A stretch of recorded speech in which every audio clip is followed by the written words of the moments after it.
Hmm.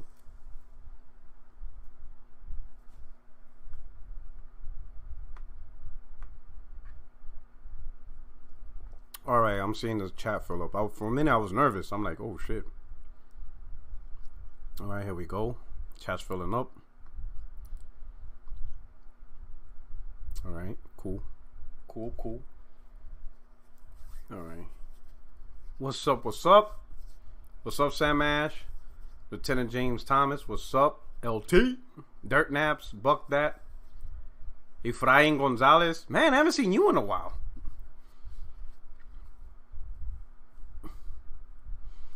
What's going on? All right. Little by little, chat's filling up. Truly appreciate you guys rocking out. Dímelo, loco. What's up, Michael Rivera? Ike lo que? Oh, my man rocking the God of War PS5 avatar. My man's ready on your kill list. I'm just gonna buy a 2TB SSD instead of an Xbox. Seems like a no-brainer. What's up, everybody? All right, glad the chat's filling up little by little. Yo, T Beckett, what's going on, player? What's up, man? Everybody's filling it up. Let me get this going real quick. I'm a little bit sad. I'm not gonna lie. It has nothing to do with gaming. My damn Yankees lost. They lost Game 5 to Tampa Bay. I don't know if you guys are into baseball, but Tampa Bay, man, tough team, man. They were number one in the American League, and they showed it. Real tough, man. And I'm not even gonna blame. And if you've been paying attention, I don't want to bore to anybody. I just got to vent over this, but I'm not even gonna blame the Yankee staff, Brian Cashman, or talk about Yankees got to buy more players. No, it has nothing to do with that. That's already done. I think we built a good team. I think the team is capable of winning the World Series, but at the end of the day, the players have to step up and be champions. It doesn't matter what sport, right? Yankees have a great batting lineup. They have a great pitching staff, and I think pitching-wise, they did great. The way Tampa Bay scored was 2 home runs, so that's how they got their run to 2, and that's it. It was just 2 dingers, right? The issue was Yankees didn't hit. They only were able to get 1 run, and that was off of Aaron Judge's homer. And I think in the top of the 4th. That's it. They did nothing else. And we have way too many. Yankees have way too many power batters. They have a great assortment of hitters, contact hitters, for us to end off 9 innings of baseball with just 1 home run. And that was the only way to score. No. So I'm not even going to blame the staff or blame Brian Cashman, who's the general manager. I'm not even gonna blame Yankee pitching, because yeah, we could talk about how Game 2, we could talk about the other games we lost, but at the end of the day, Game 5 was the championship round. It was elimination, and you go hard or go home. That's, if you go home, then you don't deserve to be a championship. You don't get to excuse. But if we were to talk about, no, you don't talk about the past. You don't talk about Game 2. You don't talk about Game 1. You don't talk about whatever. The job is to win and move forward. That's it. Everything that happened in the past, you gotta let it go. Champions find a way to win, right? And Yankees didn't find a way to win. They lost Game 5, right? And they lost Game 5 not through the pitching, because I reasonably don't hold pitchers to where if the only way for you to win is to have a pitchers that give up 0 runs, that's not easy. That's not easy at all. 1 to 2 runs is acceptable in my eyes. Pitchers and your pitching staff allowing no more than 2 runs, that's perfectly fine. Especially when you have, Aaron Judge, Urshela, Giancarlo Stanton, Sanchez. I mean, you just have so many, Luke Voigt, DJ LeMahieu. Like, my God, the amount of batters that we have. Like, that game should have been at least 5 to 6 runs for the Yankees, minimum. Like, oh my God, it's so painful me talking about this. Yankees, every game in the playoffs, they should be at their peak performance, averaging around 5 runs a game. Easily. That's the minimum, right? The pitchers have a window of 1 to 3 runs, while Yankees are batting 5 to 6 runs, and we would have won, and you keep it there, Now, if the pitchers give up 5 or more runs, then yeah, You can't expect the batters to score 10 runs, right? But 5 runs should be average for the Yankees, especially what we have. And they didn't do it, bro. They didn't have it. We scored 1 run, and that was just simply off a home run. We did nothing to put runners on base. We did nothing to push runners in scoring position. And I think there was maybe 1 or 2 innings we had runners in scoring position, and they did nothing but strike out or whatever. It's just, in the end, to be a champion, the players themselves have to be champions. You have to step up and make it happen. You know, metrics, what happened in the past, no. You got to step up and do what you got to do. You know, it doesn't matter. If you don't start, if the players, if Giancarlo Stanton, if Sanchez, if DJ LeMahieu, Luke Voigt, and I just go down the roster, or Sherla, if they don't perform like champions, then they will never be champions, right? Perfect example, probably one of my favorite Yankees were the 1996 Yankees, more than anybody else, right? Because they were a really good team. But when they made it to the World Series, the first 2 games was a beatdown. Atlanta beat the shit out of them. I think the first game was like 12-1, and the second game was like 14-2. It was like, oh my God, these Yankees shouldn't even be in the World Series, man. They were getting decimated the first 2 games, like ripped apart. Atlanta was whooping their ass. That everybody's like, yo, this Yankee team shouldn't even be in the World Series. But guess what? The first 2 games were irrelevant because as true championships, they buckled down game 3, they buckled down game 4, 5, and 6. 4 games in a row, they beat Atlanta and they won the World Series. They showed them to be champions. The first 2 games didn't matter. You buckled down and you just be a champion. That's it. No excuses. You know, you could if you have to make up excuses on stupid things like, oh, bad pitching call, or we made a bad call on who should pitch game 2. No, it doesn't matter. The players on the field, at the end of the day, they got to do what they got to do to win a championship. That's it. So that's my rant. I just wanted to get that off my chest.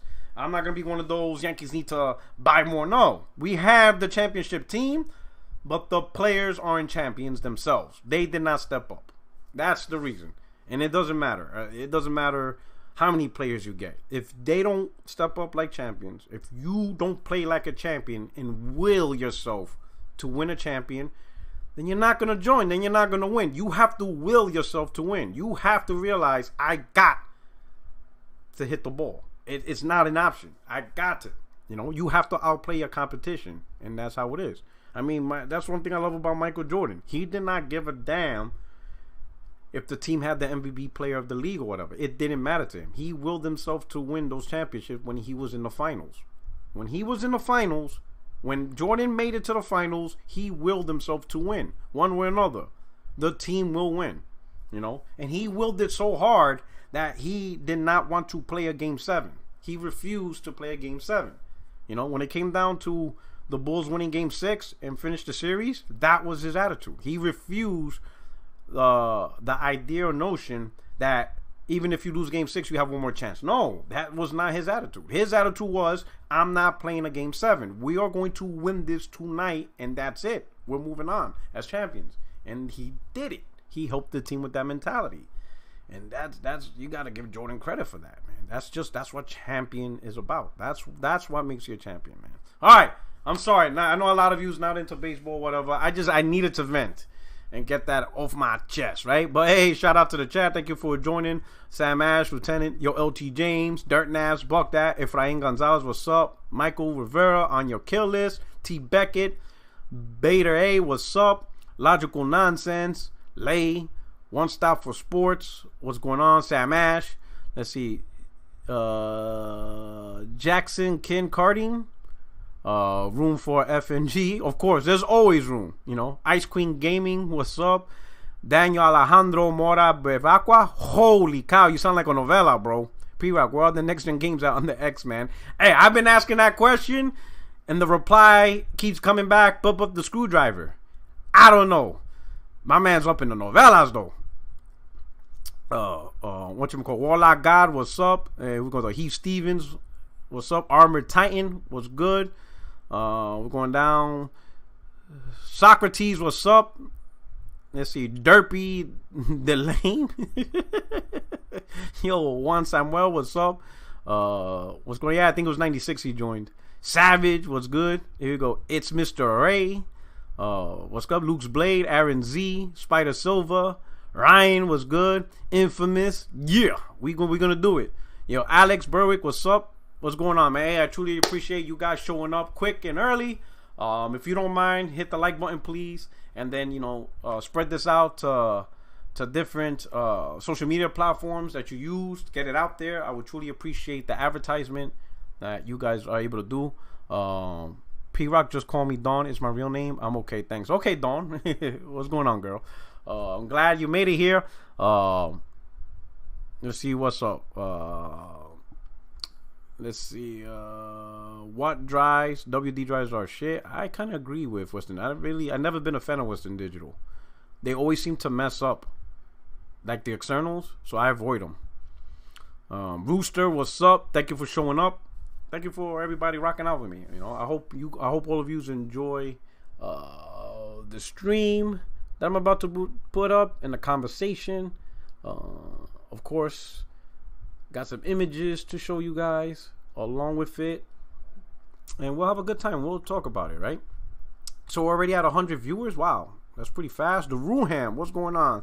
Cito Kaiba, what's going on? Heath Stevens, man, everybody is up in here. Truly appreciate you guys rocking out again. We're about to kick this off. I don't want to delay or belay the conversation too long, but again, if you're here, if you're watching, please hit that like button. Would truly mean a lot. Truly appreciate it. Jeffrey King Boo, what's up? But hit that like button if you haven't already. I would truly appreciate it. And then retweet this out, or whatever social media platform you use, gaming groups and stuff like that. Push it out there. Get those people in a conversation, because we're gonna keep it real. We're gonna keep it honest. I always try to keep it honest on this podcast. If you follow me on Twitter, I be savage with my game, right? Overdone, what's going on? Gaff Garian, what's up? But I be savage. I be triggering people, right? But over here, it's just straight up. It's just straight up the facts, straight up information. Chief, the VR gamer. All right. Okay, Chief. I see you. I see what you're doing. Jace Billick, I just searched this. Turns out you just started streaming. Hell yeah. Woo! You just made it? Is this your first time live, Jace? Chase? I hope I'm pronouncing it. I'm going to call you JB. All right? Yo, JB, if this is your first time, I'm glad you're rocking out. Only the illest. What's up? Nice. All right, so Danny Stab, Danny Ruiz. Holy shit. The Danny's up in here. What up? Jedi. Oh, everybody. Yeah, you pronounced it right. Okay, Jay Spillick. All right, and so everybody's rocking out. Everybody's joining. I truly appreciate it. So let me start with the first one. Liddell Mitchell, welcome aboard. I'm really glad everybody's rocking out, right? So we're going to start with the first image. We'll start with this one right here. Okay, we're going to kick it off. Boom. Right there. That sets the tone. That sets the conversation. Right there, right? Neo Agosto just wanted to say what up, my fellow Puerto Rican brother. Yeah, wepa. What's up? Let's see. Captain Coonan Room Hall Monitor. This feel the pressure up in here. Gunny Peanut Rock? What? What? I'm not a gunny anyway. What are we doing here? Rome Rush. What's good? Yo, yo, everybody's wilding. TGK, what's up? But anyway, you see the images, right? We're gonna talk about the PlayStation 5 technical breakdown real quick. I know you've seen a lot of videos and he said Lance Corporal. So we've seen a lot of videos.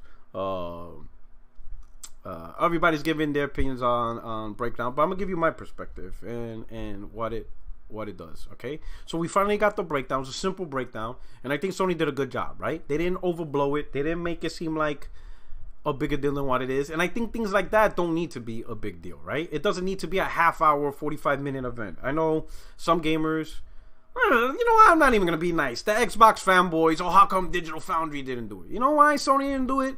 Because it's simple. If they were to let Digital Foundry do it, and I'm not mad at Digital Foundry, obviously, they have to make their money, right? Digital Foundry has to make their money through views and revenue of their videos and stuff like that, right? They're not doing this for free. Let's be honest, right? And what's the best way to make money is by comparing it to the Xbox Series X breakdown. That's just the reality, right? Sony's not stupid. Sony's not dumb. If they were to allow Digital Foundry and give this console to them and let them do the breakdown, Digital Foundry will find a way to compare it to Xbox Series X, and Sony doesn't want that, right? If you notice, Sony directly themselves, they haven't really advertised or done much to directly compare themselves with Xbox. They haven't. It's actually the opposite. Every time Sony talks, Xbox has some type of comment to say, because they're trying to negate, which is pretty funny, because that just gives me the sense that Sony looks at Xbox like, yeah, you guys already lost, so actually talking about you guys probably makes it worse for us than actually helps us, right? If you get that feeling, like Sony has not really said much about the Series X or try to compare it to the Series X or even compare the SSD. They haven't really done anything. So there's like they're ignoring them as if we even bring up the Series X, that's actually a worse for us than just completely ignoring them, because Xbox Series X ain't really doing much. And we'll talk about that more later, right? So Sony decided to do the breakdown themselves, and it's quick and easy. It was a 7-minute video.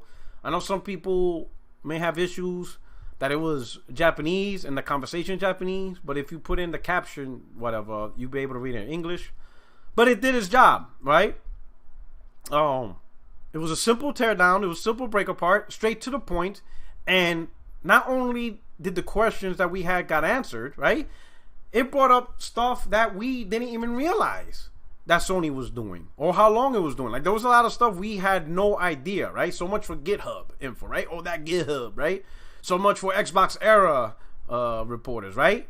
Shout out to Gamer Boy. What's going on? Matrix was good. Hit that like button, right?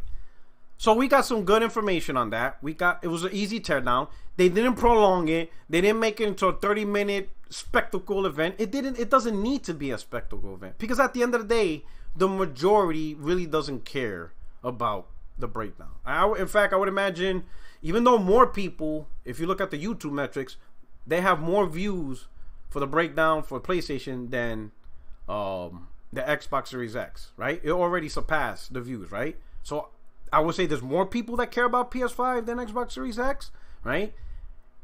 And I would imagine Digital Foundry's not happy that they couldn't gain that traction, because I'm pretty sure if they had exclusive breakdown, all those views they would have gained, but they didn't get the views. So I would imagine Digital Foundry's feeling pretty salty that they weren't the go-to, right? And PlayStation's like, nah, we're not gonna play Digital Foundry's game. It's really not that big of a deal. All it is just breaking the console apart and then showing you the pieces of what it is. That's all it really is, right? But at the end of the day, no one's really gonna remember that breakdown other than the hardcore, because the majority of the gamers, they just want the games to work. That's it, and actually play the games. The magic behind it is irrelevant if it doesn't equate to the actual games, right? So anyway, so Sony had this breakdown, and then let's just go through some of it. We'll just go through it image by image. So we'll start with, and right here, we'll start with this, right? This right here is gamers embarrassing themselves, because I'll just be honest, more and more, it's as if gamers want to go back to the early 80s, where if you weren't around that time, gamers were looked at as nerds during that time, right? A lot of people looked at gamers as low lives, or we're not going to accomplish anything in life, we're lazy, we're focused on the wrong thing, you know, especially if you were an adult in the 80s, right? If you were an adult in the 80s, like I was a kid in the 80s, right? So not so much, it was a toy, so not so bad. But I noticed the people that were adults, they were looked at like, you know, or even teenagers, like if you were 16 or 17 still playing a video game, I seen how they were looked at, right? And then obviously in the 90s, as I became a teenager and then get into adult, it reminiscent, right? PlayStation 1 kind of changed all that, and that was what's cool about the PlayStation 1, because PlayStation 1 helped usher in gaming into more of a multimedia entertainment similar to music and movies. So more and more people were now acceptance of gaming as another form of entertainment, just like watching a movie, just like listening to music. now you got gaming, and PS1 really helped usher in that feeling, right? And then it just became more popular, more popular, more popular. But now you have gamers embarrassing themselves. Like, really? Like look at this image, right? You see this image right here. It's a goddamn screwdriver that's used to hold to the stand. Now, think about it logically. Chances are that platform is not already screwed onto the PlayStation. It's probably already separated, and right out the box, you'll be able to open up the PlayStation, pull out your PlayStation 5, and lay it flat right off the back, right? But if you want to have it stand up, you just take that, you pull the screw out, put it on the bottom, screw it in, boom, you're done. One screw, and then you're done, right? Which is pretty cool because it, could they have done something else, like maybe grab a thing and snap it in place? Sure. But maybe they feel if people want to snap or unsnap, it could break, whatever. Maybe they feel having a screw tightens the base and makes it more sturdy. It's really not that big of a deal. It's a screw. Most consumers are not going to have a heart attack over this. If that was the case, then every TV, right, that's being sold now would automatically have the stands attached to it. The very people complaining about this just bought an LG CX. Oh, look at me about LG CX. Guess what you got to do with the LG CX? You got to attach the feet and the legs to it. Even more, depending. Because you may have to attach more stuff with a screwdriver. It's really not that big of a deal, right? But if you look at Xbox podcasts over the week, ever since this breakthrough come out, there are more conversations. There are podcasts that spend 40 minutes talking about this one topic. And no conversation about Xbox so far not running next-gen games. Despite the fact that it's already been in the hands of many social media influencers. Xbox been out for like a week. Digital Foundry has it. Lamar Wilson has it. Hell, even Game Over Greg has it. So many people have it, and they have the ability to be like, hey, come to my channel so I can show you games that are next gen. Come to my channel. They can't do that. And they haven't done that. That's embarrassing, right? So anyway, that's just one topic of how this is just utterly embarrassing that it got to this point. So let me just move on to the next one, because this is just stupid. We're going to talk about some real stuff. We're going to talk about the plates, right? So as you can see right there, and I'm glad they used the disc version, because I was kind of, I ain't gonna say nervous, I was just wondering how easy it is to remove the covers from the disc version versus the all digital version, since the all digital version is nice and flat and even. But they showed it. I'm glad they showed that one. And it's easy. It just pops off. It just really slides off. Put it up and pull it off. Very easy, right? Simple. And the reason why I really like that, and I'm going to show you this image, is because of things like this. Obviously, this is not official. This is somebody's, graphic art and stuff like that. But I really like it, right? Because that right there represents that we now entered a phase where if a new PlayStation 5 custom console comes out, right? We don't have to buy that console so we can have the custom edition. Like, for example, people who already bought the PS4 Pro, but then they sold it so they could get the PS4 Pro Spider-Man edition because the Spider-Man's painted and they want that word. You don't have to do that no more. You just, Sony could still release a custom edition out the box for those who haven't bought the console yet. But for those that already did, you just buy the plates. Sony could just sell it separately in a package. Hey, here are the plates, and you could just use it for your console. And you just buy the plates and slap it on. Now you got the same very console instead of having to go through the heartache of buying an actual full console, man. So that's pretty cool. Especially those saying, damn, I really wish Sony released the console in black. I want it black. Some want piano black, me. But other people don't like the piano finish because it's fingerprints, whatever. They prefer a matte finish. Well, you could get those plates, Batman plates, Spider-Man plates, and I could imagine there'll be a huge market, whether it's private, people just. So I think I read somebody in the chat saying they'll airbrush their stuff. You could probably sell it, sell your own custom plates, and then there's probably be official custom plates. You know what I'm saying? So I think that's cool. Gives opportunity to personalize their PlayStation. It looks really nice. I want a couple of things, I want a Batman plate, hopefully we'll see some nice, good looking Batman plates. I would love for this image to be real. I would love for somebody to actually take that image and make it real, and stuff like that. I think the only thing that we won't see, you notice the red lights in the 2 slots, that's probably going to be standard blue. What would be cool, but obviously it's not there, if Sony would have had one of those lights in the PlayStation that change colors, and you go in the setting menu and you decide which color it shines. So like if you don't want it to shine blue, you want it to shine red, you go to setting menu, and when the PlayStation turns on, it's red. So that way you can do that. That probably would have been cool. But I don't think Sony did that. I think it's always going to shine blue. But at the end of the day, I would love that plate. If somebody were to sell that custom plate, I would buy it. Definitely. I would definitely get a Batman plate. Yankee plates. Oh, man. It would be pretty cool.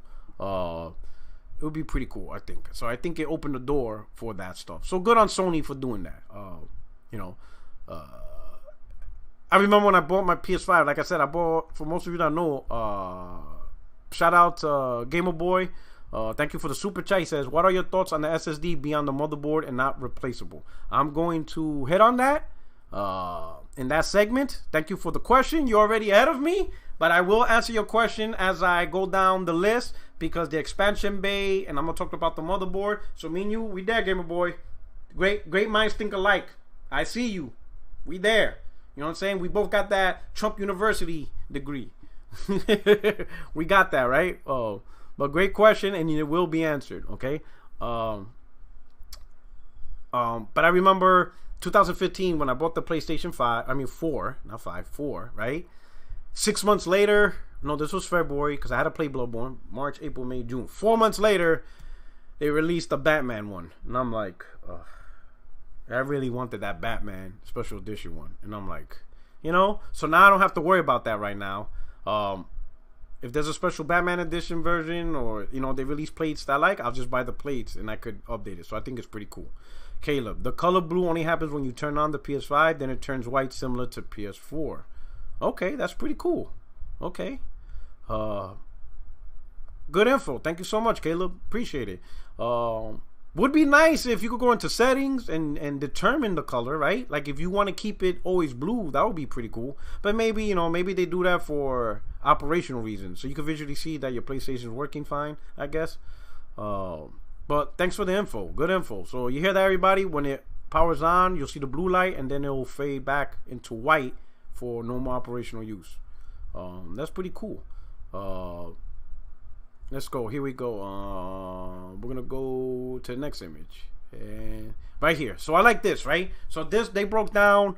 So what he's pointing at is one of 2 notches, and I found this really interesting, right? You can really tell Sony put some real thought into the maintenance, maintaining the system clean, and cooling the system, right? So this is, so all that Xbox and fanboy narrative that Sony was doing things last minute because they got caught off guard with what Xbox was doing is a complete lie, right? Because there's no way Sony got caught off guard when they were doing all this over since 2015, right? It was announced that Sony started developing, you know, not manufacturing, but coming up with the idea with PlayStation 5, and the idea of how it was going to be cool and whatever has been at least 2 years in a conversation, right? So this is well thought out. This is well engineered. Has nothing to do with Xbox and whatever they were doing, right? They clearly was doing their own plan and the PlayStation 5. I'm sure they have different multiple models and versions of PlayStation 5, and they're trying to decide which is best for them. But this is a well thought out plan. This is not something that you just come up last minute, right? So those 2 notches, what's interesting about it, and it's a simple idea. It's not like, you know, it's not like some crazy stuff. But it's something I think most of us complain about, and it's our consoles get dirty, right? And for those of you that try to clean it, you try to, you know, it's a lot of screws you have to unscrew, a lot of places you have to move around, and then you have to can air it, wipe it down, and all this stuff to really clean it out, and then you put it back. And I did that once with the PS4, and it was dirty. It was a lot. I was surprised. It was disgusting. It just happens, right? So you think about it. I did that this past year, early this year. So you're talking about almost 5 years of me just running the console, and it was just dirty as hell. And when I finally cleaned it, I'm like, man, this is really dirty. So what's interesting about the consoles is those two notches, right? Sony designed it to where all the dust that goes in, it will be collected in those notches, and then all you gotta do is just take a vacuum cleaner, put it over the hole, and it'll suck it all out.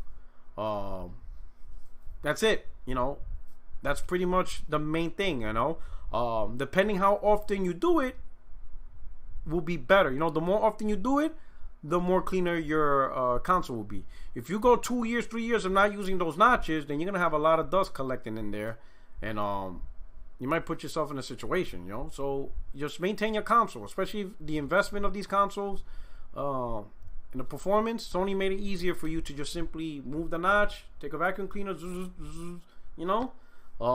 I plan to maintain it weekly. I have no issues with it. You know, once a week I just slide out a notch, slide out the plate, vacuum. I mean, I end up vacuuming my room anyway because it has carpet, you know. So I vacuum my bedroom and my man cave weekly. So part of that process now, when I'm done with the carpet in the room, I'll take the console, slide off that one plate, vacuum in, close it. That's it. That'd be pretty simple. So I thought that was a really simple thing. And then that fan that you see right there is actually on both sides, and so that way air can enter the console on both ends. So that's pretty interesting. And we're about to. That's just one of three things that keep the console cool, right? That's just another image. So you see one side of it with the fan, and then when you turn around, you see the other side. So they really made it where air is not just coming in from one side. So that's really interesting right there. And that's the fan right there. If you look at the fan, it's a little bit more open, so you don't see like a shading on the other side. So everything's real open.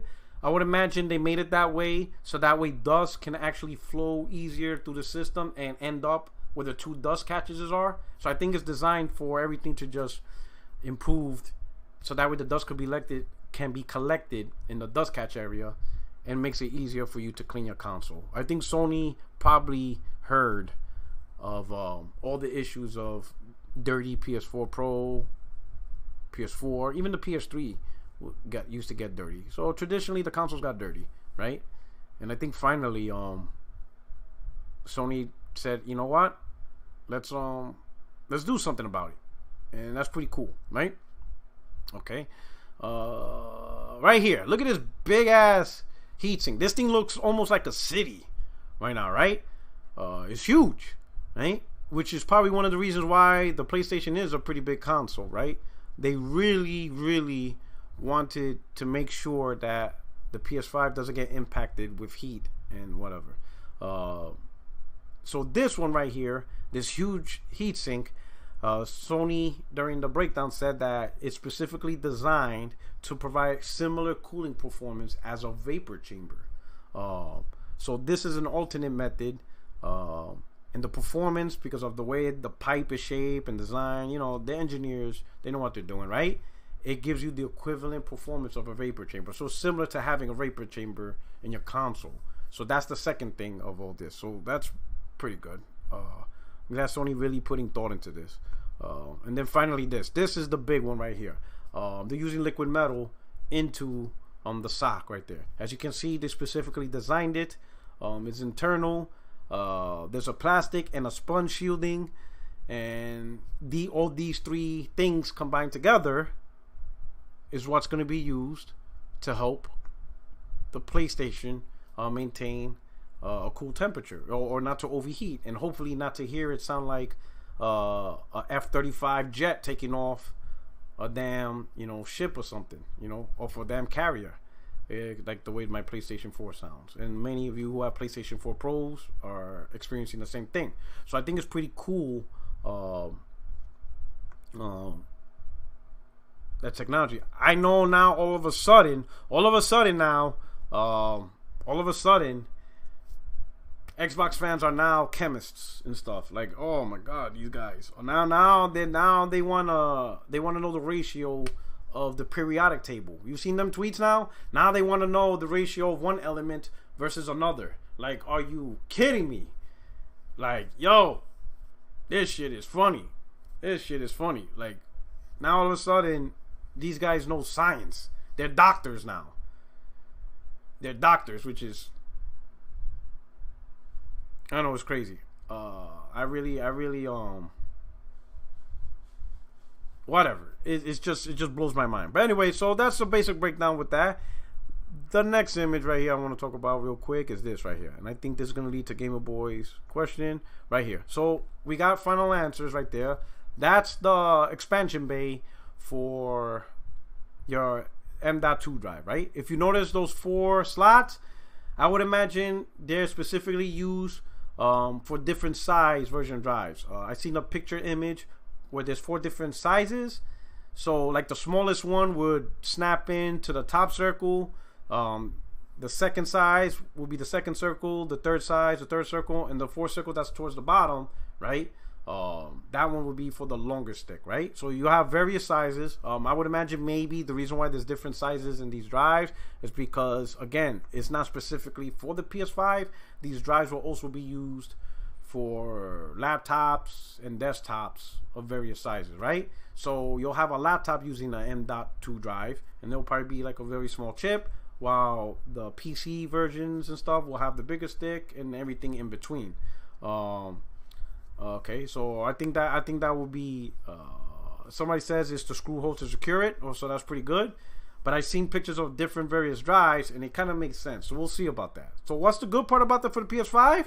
It's just more options for you to save money and get the best competitive pricing on which drive that you want.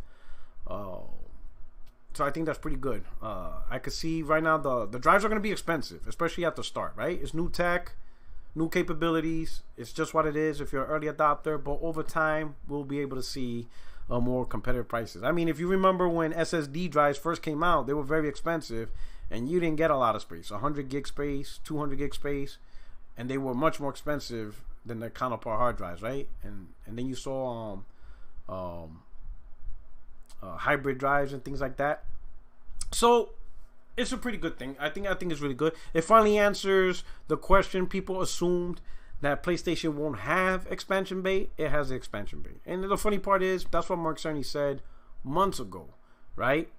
Call Me J said 120 gigs Samsung back in the days. PS3 days were super expensive. Yeah, there was PS3 gamers putting 100 gig SSD drives, and then things were like $300.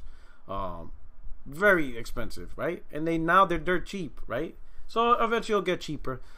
So to go to Gamer Boy's question, what do I think about the SSD natively being built to the sock and not being replaceable, right?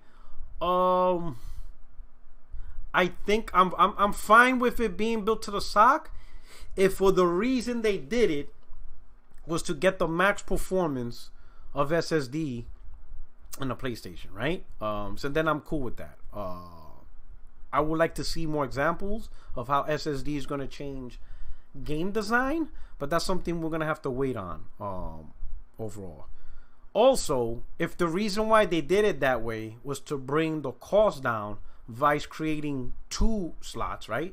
Because let's say the alternate idea was to create 2 slots, and then the first slot will already have a SSD stick already inserted, right? But that would have ended up raising the cost of the PS5. If they did it this way to bring the cost down, then, you know, it is what it is. They ultimately did it that way to save costs. So it could be, I don't really have a problem with it. As long as they have an expansion slot for me to use, that's really what matters the most. I will recommend be patient.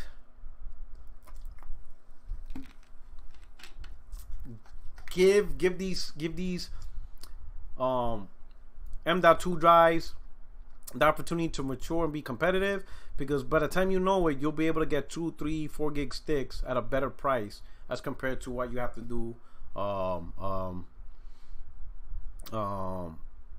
as compared to what you have to do if you're gonna get it early on. I mean, if you're gonna get it early and you don't care, then, you know, do what you gotta do. But it is what it is. So I think that's pretty much it. Do I have anything else? I think that's pretty much it for the breakdown. Yep, that's pretty much it for the breakdown. That's it. That's the tweet, right? No big deal. And stuff like that. What if the soldered SSD die? Saludos, bro. What's going on? Meaning, well, what happens if it don't work? Well, if you look at the chip itself, one SSD is a little bit sturdier as compared to hard drives, which is disks running, right? So they tend to better absorb shock, whatever. I mean, just like anything else, what if the motherboard burns out? What if the CPU burns out? What if the GPU burns out? I mean, it just sucks, right? That there's potential for defects. There's always going to be some type of potential defects. I would imagine the Xbox Series X is no different. I would imagine their SSD is also soldered onto the die, right? And they chose the memory card. So I think both companies did that because it's probably the cheaper option. What sucks is, you're right, if something goes wrong, but I think if any component on that thing goes wrong, you're just asked out. It's just with electronics. You're just asked out with everything, right?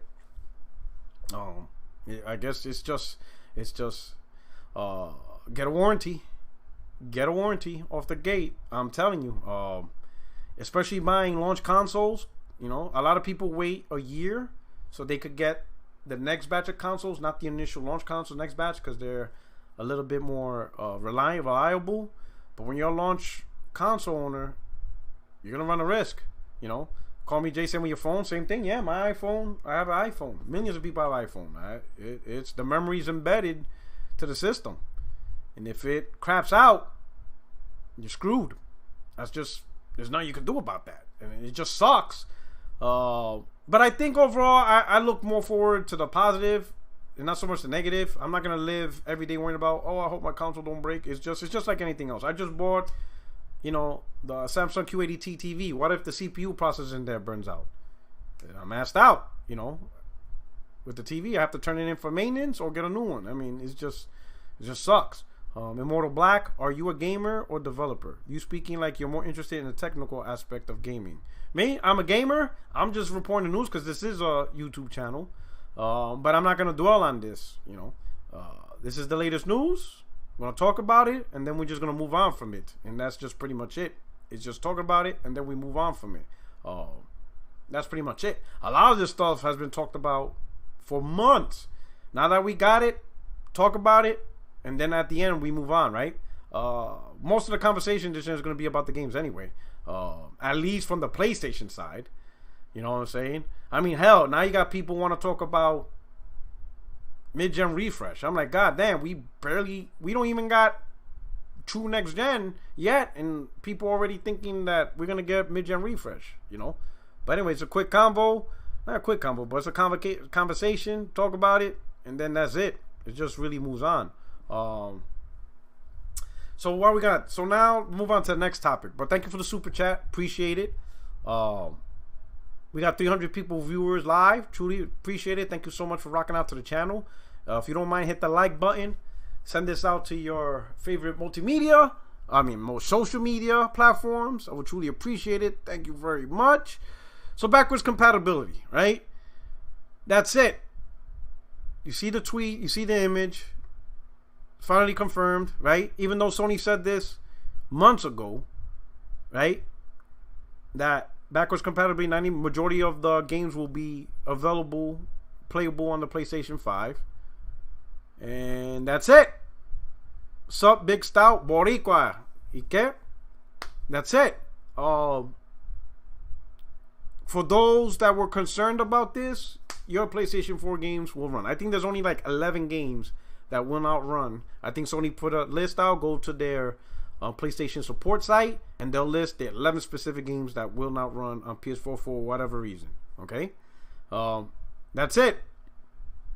Your PS4 games, which that you have and that you own, will play on the PS5, both digital and physical. But make sure, I will say this, and I hate to say this, but if you want your physical PS4 games that you own on disc to work on the PS5, then you have to buy the disc version of PS5.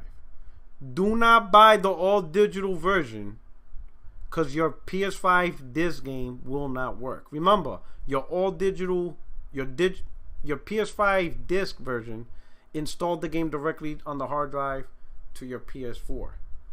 If you want to play that game, you need to show that you own the game, and the only way to show it is through the licensing of the physical disc.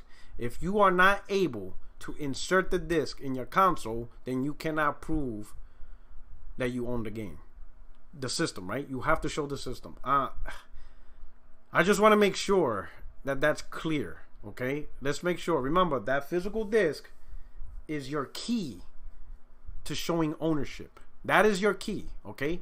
If you buy the game digitally, the key is digitally owned and associated to your PlayStation that you have as your primary setup, and is also associated to your PSN name.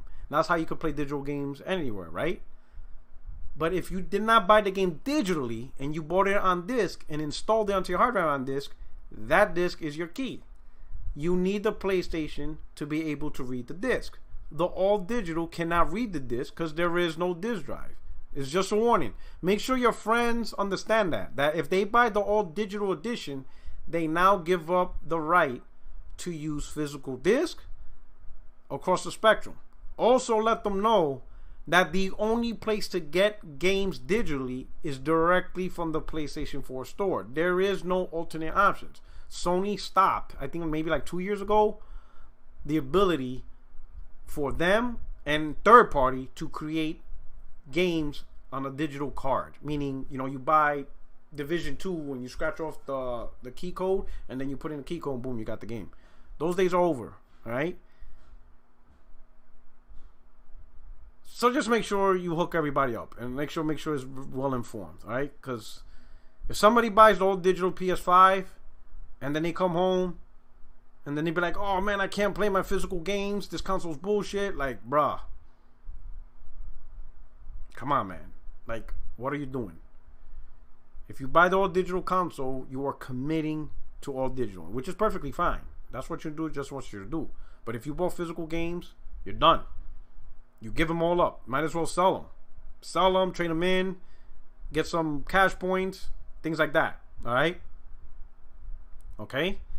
Now, if that's what you're willing to do because you're giving up and moving on from physical, as long as you know that's what you're doing, and you're going to give away your physical discs, you're going to sell them or whatever, then hey, at least you know that's what you're doing. All right? But at least know what the hell you're doing, right? But just like this, just like anything else, boom. Backwards compatibility, not a big issue, right? So my thing is this.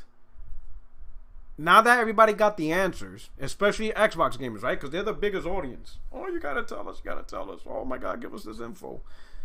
Now that you got your info, why are we still talking about it? Right? Now the conversation is all about, well, we didn't know at the time. That's why we were so hard on it. Okay, fine. You know now. Move on. Move on to the next topic. And the next topic is, where are the next gen games for Xbox? Right? That's the next topic, right? That's what we got to talk about. But they don't want to talk about that. They still want to talk about PS5 backwards compatibility. That's what they want to talk about, right?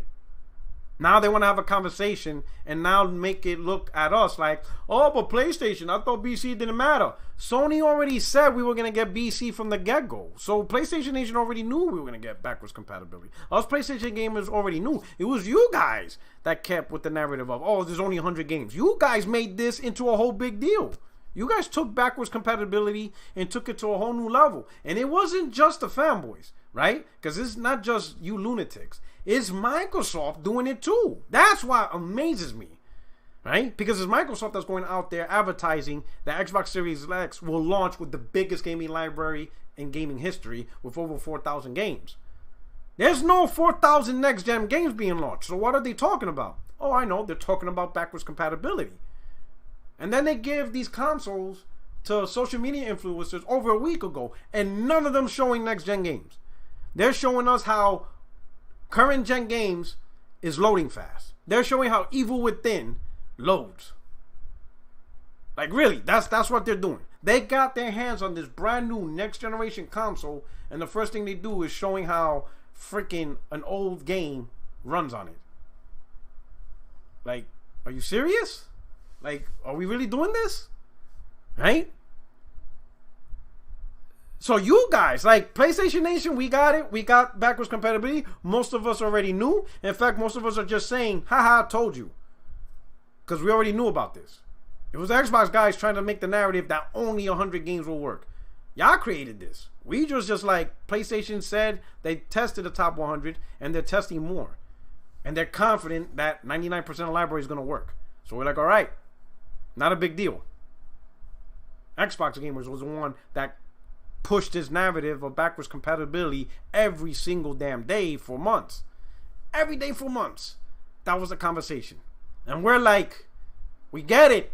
It's going to work. Don't worry about it. We need to talk more about next generation games because that's the important part. But no, the Xbox fanboys, they want to bring it back to BC. Why? Because they were using Sony's silence, right, of not saying anything to build a narrative and keep it there. When in reality, we're talking about next generation consoles, right? And these were the guys talking about machine learning, right? RDNA 2 versus RDNA 1.5. Oh, PlayStation don't have VRS. You know, doesn't use mesh shading. All this shit, right? All this next gen technology shit. And when we just simply ask, okay, then show us the next gen games that use all this shit. They're like, nah. What needs to happen is Sony needs to talk about BC. And we're like, these dudes keep talking about BC. Now Sony, in a simple tweet, wasn't a big deal. It wasn't a big issue. It wasn't a send these consoles out to social media influencers and let's talk about BC. It was just a simple tweet. And in the blog post, boom. These are the games. PlayStation 5 is backwards compatible with 99% library. Here's the 11 games that don't work. There you go. That's the tweet. That's it. Enjoy. Right? Cool. Got the info. You got what you wanted. So now that we got this info, right? Now that let's look at all the things, right? We're simply asking from Xbox, where are the next gen games? You guys, to ad nauseum, to the point where everybody's just vomiting on each other. Every single goddamn day talking about RDNA 2. Every single damn day talking about VRS. Every single goddamn day talking about machine learning. Right? Constantly saying that PlayStation is a 9.2 T-flop console. Constantly saying it's not real RDNA. It's just constant tech talk every goddamn day. And now that we're close to launch, all we asking is, where are the next gen games? Right? You guys were the first one to talk about ray tracing. Ray tracing hardware. You even said that PlayStation 5 most likely won't even be ray traced at the hardware level. It's going to be software. That's how far crazy you guys. And even when Mark Cerny said, hey, we're doing ray tracing at the hardware level, you guys still tried to say he was meaning software. That he had to come back and specifically say, no, hardware ray tracing is at the hardware level.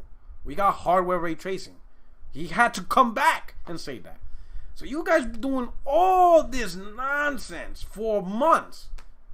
And now that we ask, all right, show it to us, you kept the conversation at PS5 BC. And no, you kept first the conversation was, where's the PS5? Oh, we don't see it. It don't exist. Did anybody saw the PS5?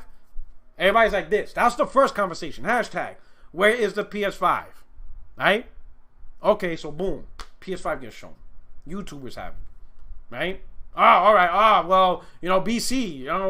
Microsoft showing BC. I want to know how my BC games. There's only 100 games. Right? Oh, no, not even that. Cooling. Oh, cooling. It's got to be cooling. It's going to overheat. I heard, starting fires. I heard from a friend who had a college roommate, ex-girl's pimp, tell me that, the PS5 overheats. Well, Sony has the breakdown, shows the console, shows the cooling. Oh, backwards compatibility. Okay, backwards compatibility. Sony releases a tweet. Notice all the little complaints are getting answered, and we're still asking, okay, where's the next gen games? And that's not being answered.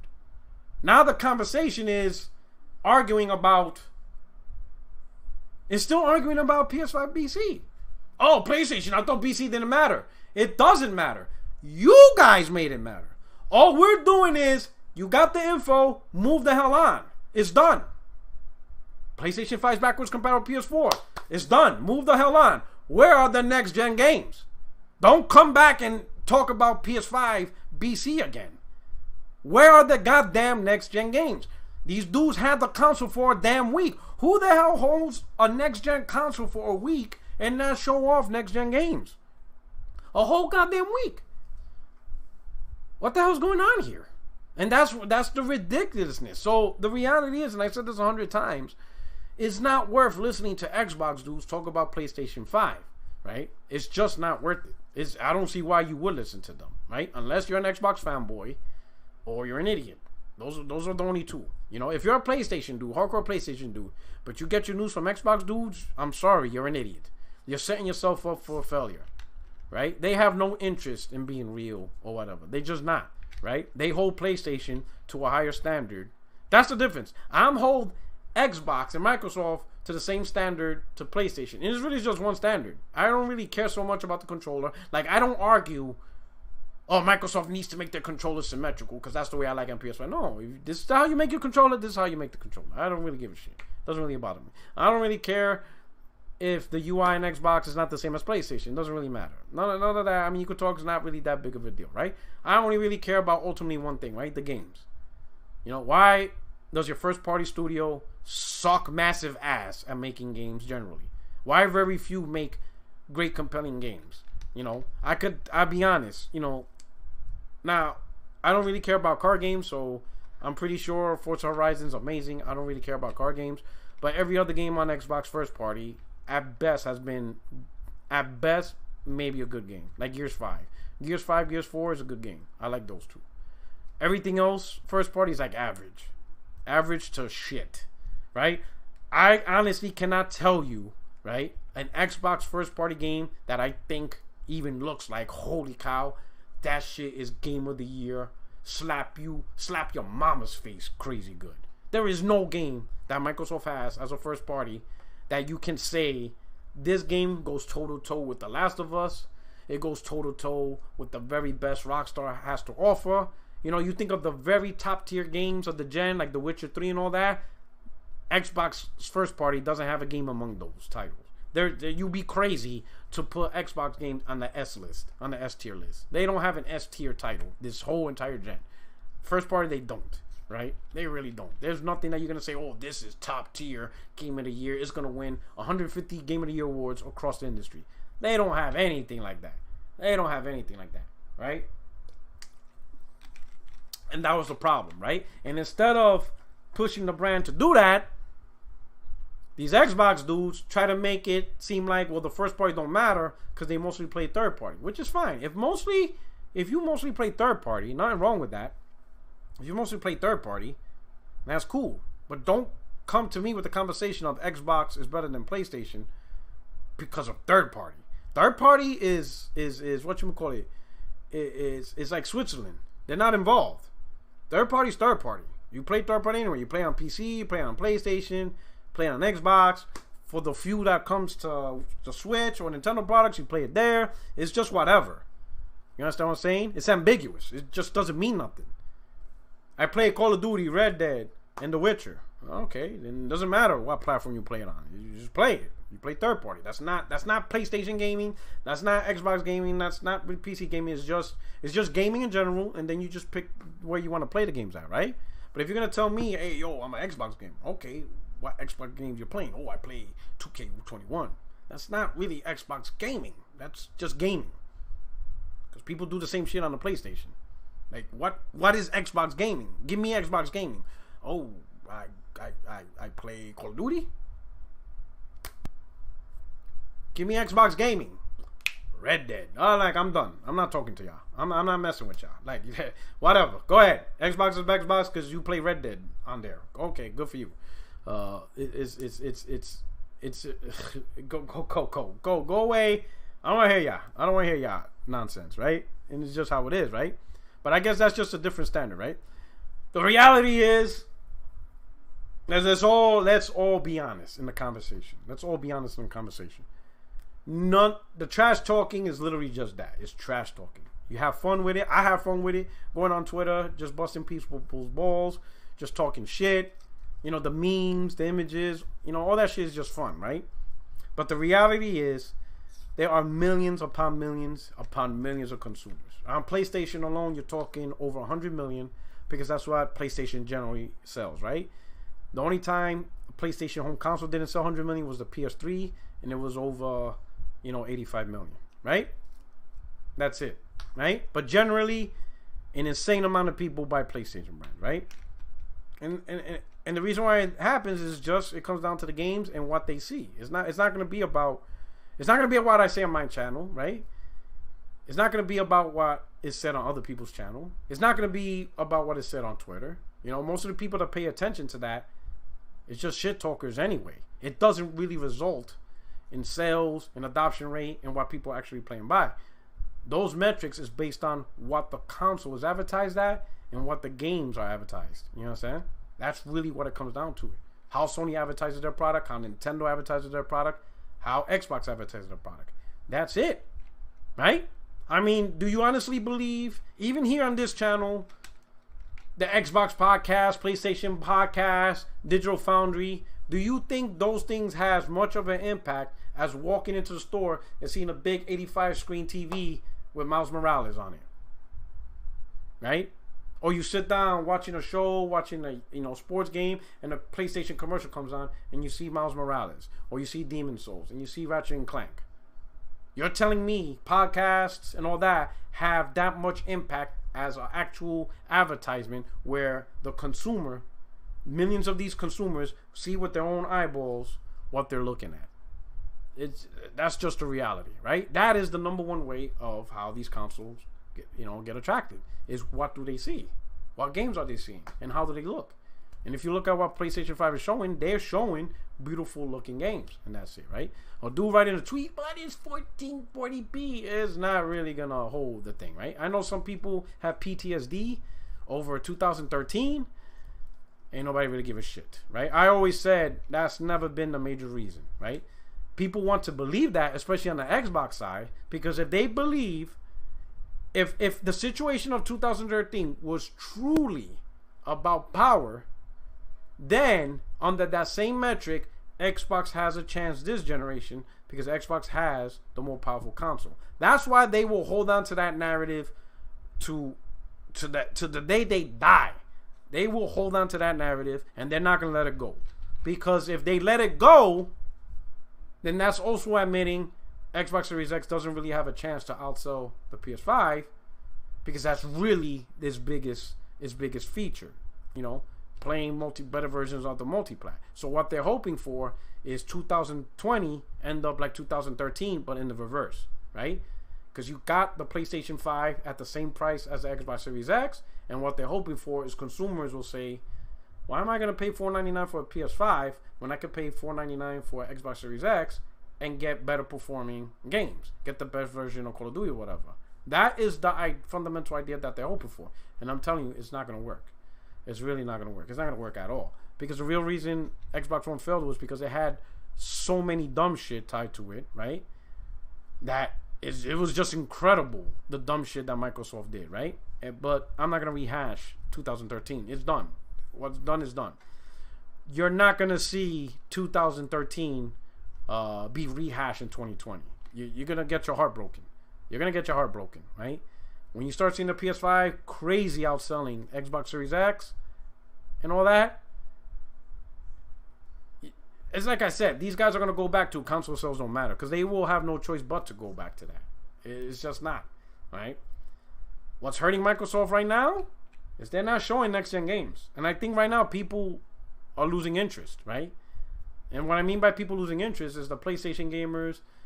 PC gamers probably don't really care from the get-go because they're going to get their games on PC.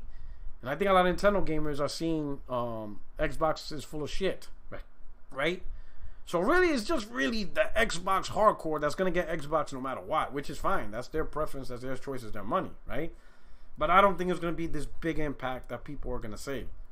At launch, you'll get the nice sales because at launch you'll get the fans of Xbox across all platforms, right? You'll get the fans of the platform, you'll get the fans of technology, you'll get social media influencers trying to get their hands on these products for their channel because it's a business decision. They'll probably even write it off as a tax break. You know what I'm saying? So you'll get all these people at the launch, the first 2-3 month window to do all this, right? to get their hands on the latest product. Whether they even care about the product or not, they're just going to get it because it's a technology thing, or they're true fans of it and they're going to get it no matter what, right? Some type of reason or another. The real big deal is going to be 2021 and stuff like that. Next year, when all that is phased out and now it's about the merit of the product itself. You know, if you look at Xbox One X, when it launched in November, December, it had really good sales, right? Because it's a new product, a new thing, new tech. But once 2018 came around, that shit just shot down. The sales of that thing was just whatever, right? And what's funny, for example, the Project Scorpio edition didn't even get sold out. There were still people able to find in certain stores 6-7 months later. So technically, even that didn't get sold out, right? At the end of the day, it's going to be about the games. It's going to be what games is available and who's able to best demonstrate that content. That's just a real life thing. We could all talk about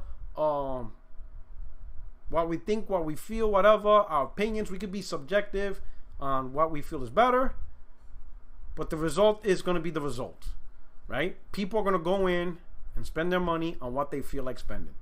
That's pretty much it, right? That's it. They're going to buy what they're going to buy. And there's no amount of tweets or podcasting that's going to change that, right? Majority of the information that majority of consumers are going to go by is what they see in commercials, media, advertisement. It's not going to be what some podcaster says, right? Chances are, if you're listening to a podcaster, even me, whatever, chances are the reason why you listen to that podcaster is because you generally favor that person's opinion. So it's not so much you're using that person's opinion to form your own. You're just listening to people that already kind of agree and see things the way you see things, right? And that's why you enjoy that podcaster, because you have similar tastes. I mean, it doesn't have to be exactly, you don't have to agree with everything, but generally, yeah, we both agree, so you just listen. So you're already listening to someone that you agree with. It's not like that person truly influenced your decision. You know what I'm saying? And that's just really it. You're just listening to people that you already agree with, and that's how it is. So, to the PlayStation fans, what does this ultimately mean, right? For console war, it doesn't mean anything. The PlayStation 5 is going to have a great generation of games. I think Sony's doing a fantastic job. We're going to get amazing first party. I hope, personally, all the things Sony advertised, what Mark Cerny said about changing game design or making a console that breaks the limits of game design is true. I plan to, just on my own, revisit Mark Cerny's, if you remember his thing that he did, right, the game developer thing. I think if I were to look at that now with all the latest information we have, re-look at that, I think I will be able to better understand what he's talking about now. Now that we've seen the console, now that we've seen, you know, everything. What's up, Absolute MMA? What's going on? Now that we've seen the specs and all that stuff, and we see more conversations, I think now what he's talking about makes more sense, right? And I always said, and I said this shortly after Mark Cerny had his thing, I understand it's for the developers, but I said because it ended up on YouTube, to which everyone had access to it, that talk would have been better after showing the stuff. So that way people can understand what Mark Cerny was talking about based on what we already seen. Vice, him talking about it, and now we're like, well, we don't really understand because there's nothing for us to see or know about, right? But now that we have more information, we've seen the games, we've seen detailed breakdown of ray tracing and all this stuff, right? We have more conversations about SSD and all that stuff. Now I think revisiting his tech talk will make more sense now. Now I think I'll be able to follow along, and that's what I plan to do. I plan to look at his video, and now I think it will make more sense on what he's talking about. Because now I have something to, when he says something, I now have something to relate it to. While before I was like, I mean, it was, I felt like in the movie Ferris Bueller Days Off, where it was like Bueller. I mean, I was like, yo, this is way above my pay grade right now, right? But I think now it will make a lot more sense to do that stuff, right? But let me do this. Let me do something I haven't done in a while. Let me open up with a little Q&A, a little question and answers right now. Got 358 viewers, so let's make this a little bit more interactive. All right, let me get your questions real quick on stuff, and we'll knock it out for the next 10-15 minutes, and then we're gonna move on to our day. So let's go on. Let's see. What we got? Let's see.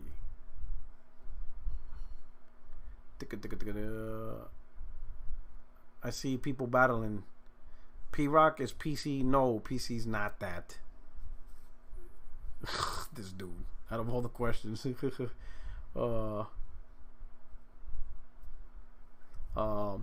PS5 is the worst version of third-party games. Fact. GT Harris. Is it?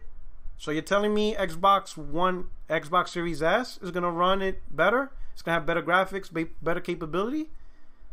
Remember, Microsoft created the Series S, so the Series S will be the worst version of third-party games.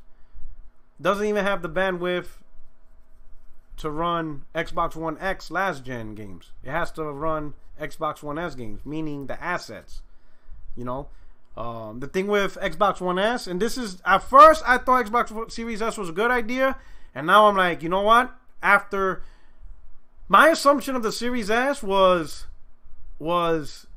that it was pretty much the Series X, but they just downgraded GPU. They just put a much weaker GPU, 4 T-flops, right? Because it was not going to run 4K resolution. But I thought everything else was going to be the same. You know, the same memory bandwidth, the same RAM, same hard drive, you know, same CPU. Well, they kept the same CPU, a smaller version of the SSD RAM, which, all right, not too big of a deal. All right, but it's still the same spec. But what I didn't expect was them downgrading the RAM. That is bad. Them downgrading the RAM is huge. Because what that means is you're not going to get the same assets as the PS5 and the Xbox Series X. Do not confuse resolution with assets. For example, just to get what I'm talking about, pull up a box, look at the UE5 demo again. It is graphically better looking than any native 4K game we've seen to date. Any native 4K game we've seen, that UE5 demo is truly next gen on graphic fidelity. Yet the demo was running at 1440p. It was not 4K, wasn't even checkerboard or dynamic 4K. No, it was running 1440p. Yet it graphically looked better than any native 4K we got. That's the future. Why? Because it was running 8K assets. If you look at the demo was running 8K assets, and it was crazy looking good at 1440p, right? The Xbox Series S will not run 4K assets or higher res assets. It's running the same assets you're gonna get the PS4, the PS4 Pro, and the Xbox One S. It got those assets, right? That's why, again, look at the Dirt 5 Series S demo. It looked ugly as shit, even though at 1440p. So right now, Series S may seem like a good idea if you transition directly from the Xbox One S to the Series S. Sure, it looks fine. But 2 years from now, when we're only talking about Series X and PS5 and those graphics, Series S is not even going to be part of the conversation. Ain't nobody going to put a Series S image in 2023 next to a Series X and a PS5 image. It's going to look ugly. It will not have the assets to make the game look good. The textures are going to be looking terrible. It's just the details are going to look terrible. Everything is going to look muddy.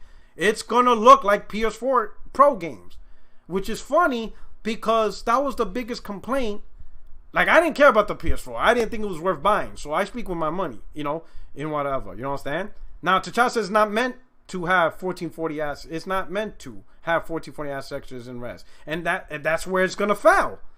Because in 2023, still running last gen assets, how is that console going to look? It's going to look like ass. Well, what's funny is one of the biggest complaints of PS4 Pro, and again, I have no stake in Pro. I don't think it was worth it. That's why I didn't buy it.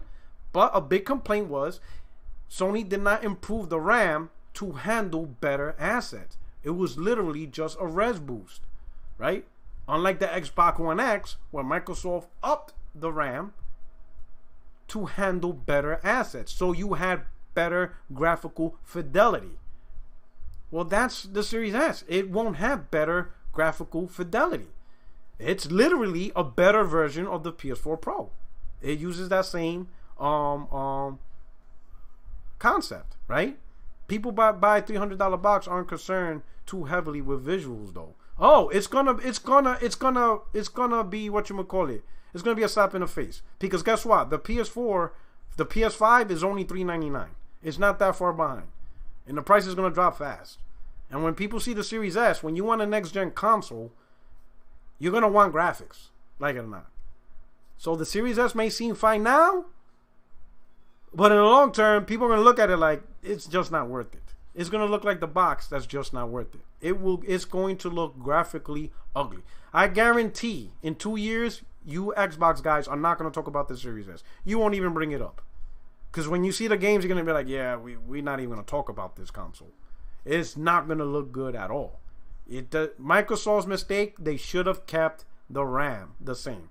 The only difference between the two, the Series X and Series X, should have been fine. Smaller SSD, 500 gigs, alright, fine. And a weaker GPU. So that way you run the games at 1080p, 1440p, but you are able to still play with the same assets. You know what I'm saying? 1080p, 1440p, but still have the assets. The games will still look great at a cheaper cost. That's gonna be Series S issues. In 2 years, them shits is gonna be a joke. We're gonna call that thing the Series Switch. You know? And God help you if the Switch comes out with a console that looks better than the Series. Oh, I'm not even gonna get into that. It's just gonna look ugly.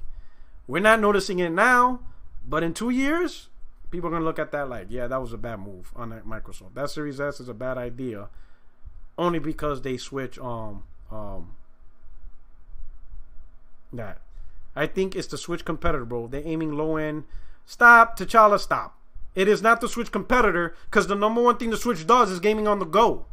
That's the appeal. It's not a competitor to that. There's no console that's a competitor to the Switch. Switch does gaming on the go. That is its number one purpose. Even the people that have the Switch, that you dock it, rarely any of them dock it. Most of them don't even use the docking station.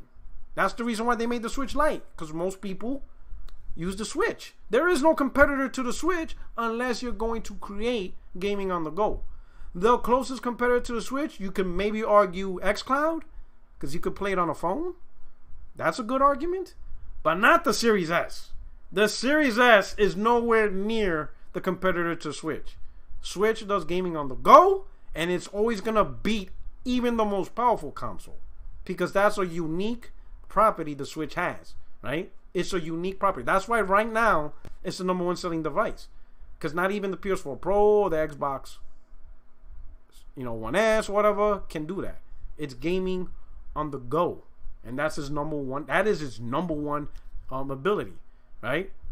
Right? A lot of people don't dock the Switch. They don't give a damn. Hell, people enjoy playing the Switch in their bed. They lay down in the bed and they play it, and they love it. And then they go to work, they take it. It's just gaming on the go. And that's been Switch's bread and butter. There is no console, not even on PlayStation. Nothing's competing with that. It's just different. If a person goes, yeah, I want to get Switch because it's gaming on the go and it's great flexibility on where I play, there's nothing the PS5 or the Series X can do. Like, you can't, if a consumer wants to go in and be like, hey, I'm going to get a Switch because gaming on go, you can't really answer, but the Series X and the PlayStation 5 has 4K and ray tracing. They're going to look at you like, can I take it to go? Oh, but the gaming on the go is stupid. Skirt. I don't care about your opinion about getting, It's just how it is, right? But I think that's Microsoft's biggest mistake. They should have kept the RAM the same to have the assets. At 1080p, 1440p, just keep the assets. If you look at the Dirt 5 thing, it's not good looking at all, right? And considering we're entering next gen, I think quickly people are going to look at Series S as, yeah, don't bother getting that. Just spend the extra $100 or spend the extra money on the Series X. Just don't bother with the Series S. That's what's going to happen. With the PS5, $399. I know a lot of people. Not a lot of people. They're just focusing on the $499 price point for the PS5, but the reality is the PS5 is a $399 console. If you buy the $499 console, like me, it's because of simply the media drive, right? The disk drive, right? That's it. You want the ability to continue to play physical games. It has nothing to do with performance. It has nothing to do with buying a higher end model that performs better. It has nothing to do with performance at all. It's the same exact architecture. You're really paying extra $100 to maintain the ability to play physical games. That's it. That's what's worth $100. You know, if to you that's not worth $100 because you don't care about physical games, you're going all digital, and all digital is the life, then PlayStation 5 is $399 for what it does. $399, right?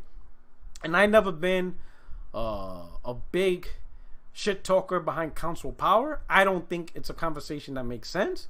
I mean, cool, there is some level of power that you can appreciate, but I will never hold a console to the levels of doing the things that a PC does, because PC has dedicated hardware that's the price of a console, right? You can't, what performance are you gonna get out of consoles that at most cost $499, and it has to include the cost of the CPU, the GPU, the RAM, Wi-Fi controller, Ethernet, USB ports, you know, sound, all the things, the motherboard, all the things, and the controller that comes with it, and the HDMI cable, all the things that get packed in the box to include the packaging, the manufacturing, assembled, right? What are you expecting for $499? What really are you gonna get in terms of performance of $499, right? And I think a lot of people are overshooting expectations, mostly the Xbox dudes. I think once we really get these Digital Foundry stuffs, it's gonna be great looking, but it's not gonna be the shit you guys are advertising. It's not gonna be nowhere near to level that you're advertising stuff like that. I think you're setting yourself a failure on that one. I never expect that high level performance at any point, at any time from any console, right? If for anything else, consider, and this is just me knowing gaming, seeing it from generation after generation, and this is probably gonna piss off, this always pisses off gamers, is the parity, right? From third party, right? A lot of third party don't really do the most out of these consoles, right? Some do, most don't.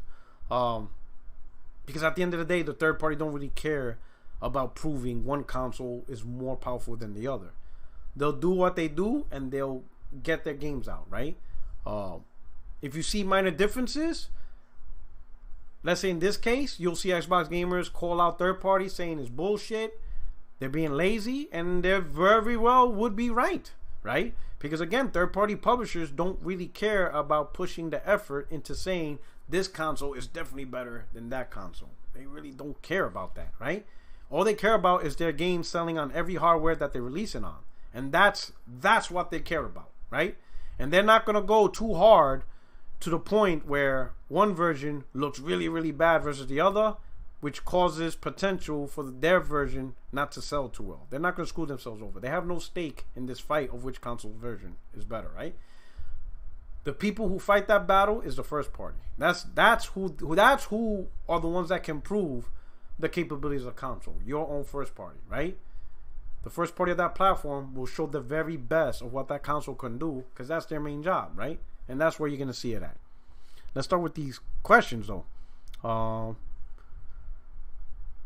Ooh, there's a lot of Twitter fighting in the chat. Chat's going wild.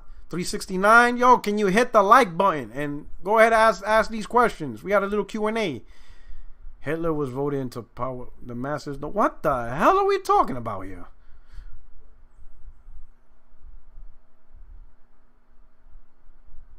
Baha Healy, you know anything about Bloodborne on PS5? Nothing official was said about Bloodborne other than it's going to work, because it wasn't part of the 11 games that won't work. The real question is, and I know the question you really want to answer is, can you play Bloodborne at 60 frames? Bloodborne was locked at 30, so in order for it to run at 60, the developers will have to go back and unlock it and let the PlayStation 5 run it at better frames. So I think for Bloodborne to take advantage of PS5, they have to go back and unlock it. My opinion, Sony would be absolutely dumb not to. Because, yo, there's a huge Bloodborne community. Like, that game survived years and years. People love that goddamn game, and for good reason. It is an amazing game. Bloodborne is absolutely amazing. That is what made me buy a PS5. So Sony will be crazy not to simply say, hey, Bloodborne has been enhanced. You know, the patch is free. We did some tweaks. Runs at lock 60 frames. Better textures, you know. Not a full remaster like Spider-Man, but just enhancements. And you can play it on PS5 at 60 frames, whatever. I think a lot of Bloodborne fans, and that's specifically to the Bloodborne fans, they will go out and play the shit out of that games all over, right? I seen people who platinum Bloodborne. They platinumed it. And they start the game over and play it all over again. Even after platinuming it. They just keep playing that game over and over and over. And it's just crazy the cult following they have. Sony will also be stupid not to try to get a Bloodborne 2 out there. Crazy. You know, I know a lot of Bloodborne fans are going to be playing Demon Souls. I guarantee that. But it's just be crazy. Let's see what else we got. Get these questions out there. If you can at me my name in the chat so my name could stand out, be easier for me to identify the questions, because right now this chat is just moving up. Well, let's get these questions. Free opportunity, man. Don't even worry about super chat or whatever. Just ask the questions, man. I appreciate it. P-Rock, why Capcom only sells 6% on Xbox? It's just the specific fans that play on the specific fans, majority don't care about Capcom. They don't care about Capcom games. It's just their taste. P-Rock, what up, bro? Tell me your top 5 PS4 games this gen. Ooh, good question. That's Blackbeard. Number 1, Bloodborne, obviously, because that's what made me buy the PS5. Number 2, Spider-Man. Absolutely love Spider-Man, right? Number 3, God of War. Pretty cliche, right? Number 4, The Last of Us. And number 5 is going to be a tie between Horizon Zero Dawn and Ghost of Tsushima. And I say it's a tie now because I haven't finished Ghost of Tsushima. But right now, I'm giving the edge to Ghost of Tsushima. So I think those would be my top 5 PlayStation 5 games. Amazingly. But I'm going to tell you, the 2 I really loved is Spider-Man and I would say the 2 games I really, really, really loved. Spider-Man I definitely love. I love the shit out of that game. God, I love it. I would have to say that and God of War. I love Bloodborne. Don't get me wrong. I love Bloodborne. But I think God of War and Spider-Man, my God. God of War, I fucking love God of War. Absolutely phenomenal. Nothing wrong with The Last of Us 2. Last of Us 2 is amazing. But God of War, god damn, that was something. Let's see what we got here. I hope you like that. When you build a PC, you may never go back. I'm looking forward to it. 2021 is when I'm going to start building my PC. I'm going to just focus on PlayStation for a little while. 2021 is when I'll start buying the components, putting it together. Looking forward to it. I'm looking forward to it. I'm going to be honest. It's not the main reason I'm getting a PC is just because I'm a multi-platform gamer. And there's going to be games I won't be able to play on PlayStation 5. That's just the nature of the beast. And I'm cool with that. I'll get the platform for the games I want to play. And I think PC is the best choice as the secondary platform for me. Because now that Microsoft fully supports it, I'll be able to get that, VR, and exclusives. All on that one platform. And that's going to be amazing. So I'm looking forward to it. But I'm also looking forward to it, right, is being able to provide a better content experience on my channel for you guys. Right? I'm looking forward to that. I'm looking forward to being able to do videos. Like right now, if you notice, I haven't done a lot of live streams or videos at the same time because it takes up, this laptop is not built for it. But I want to push a better look on my channel. You know, better template. You know, but all that requires a better console. And then I'm gonna be looking into a better router. Because right now I'm on, sadly, where I live at, the highest tier usage I could get is 400 meg on Spectrum. They do offer the 920. Did I say 4 meg? What am I talking about? Yeah, they do offer the 920 meg option. You know, almost gig service. but the wiring has not been improved by this complex. The complex has to improve the wiring in order to move up to gig. But even then, I think something's wrong with my router. You know, and the reason why I say something's wrong with my router, it doesn't let me get the bandwidth, because most of my devices in this house at most is around 280. I think it caps out at it actually caps out at 240 when I'm supposed to have 400. And I know you're never gonna get 400, but I would at least expect 300 on average, and I'm not getting that on any device in the house. Not on Wi-Fi, not on LAN cable. My PlayStation's not even breaking 100, which I know it can, because when I was in Germany and I was living, you know, in the barracks, because remember I was stuck in Germany for a while, and I moved into the barracks. I used the cable provider's router, you know, the router modem combo, and I just plugged in my PlayStation directly into there. I had 200 meg service, and I was getting 150 down on my PlayStation when I did the test. So I know the console and the service can do it. It has something to do with the specific router. So I'm gonna be looking. If anybody have any suggestions of good gaming routers that they use for their specific PlayStation, and the PlayStation gives them, you know, just please let me know, because I'm trying to figure out which is the right one to get to replace this.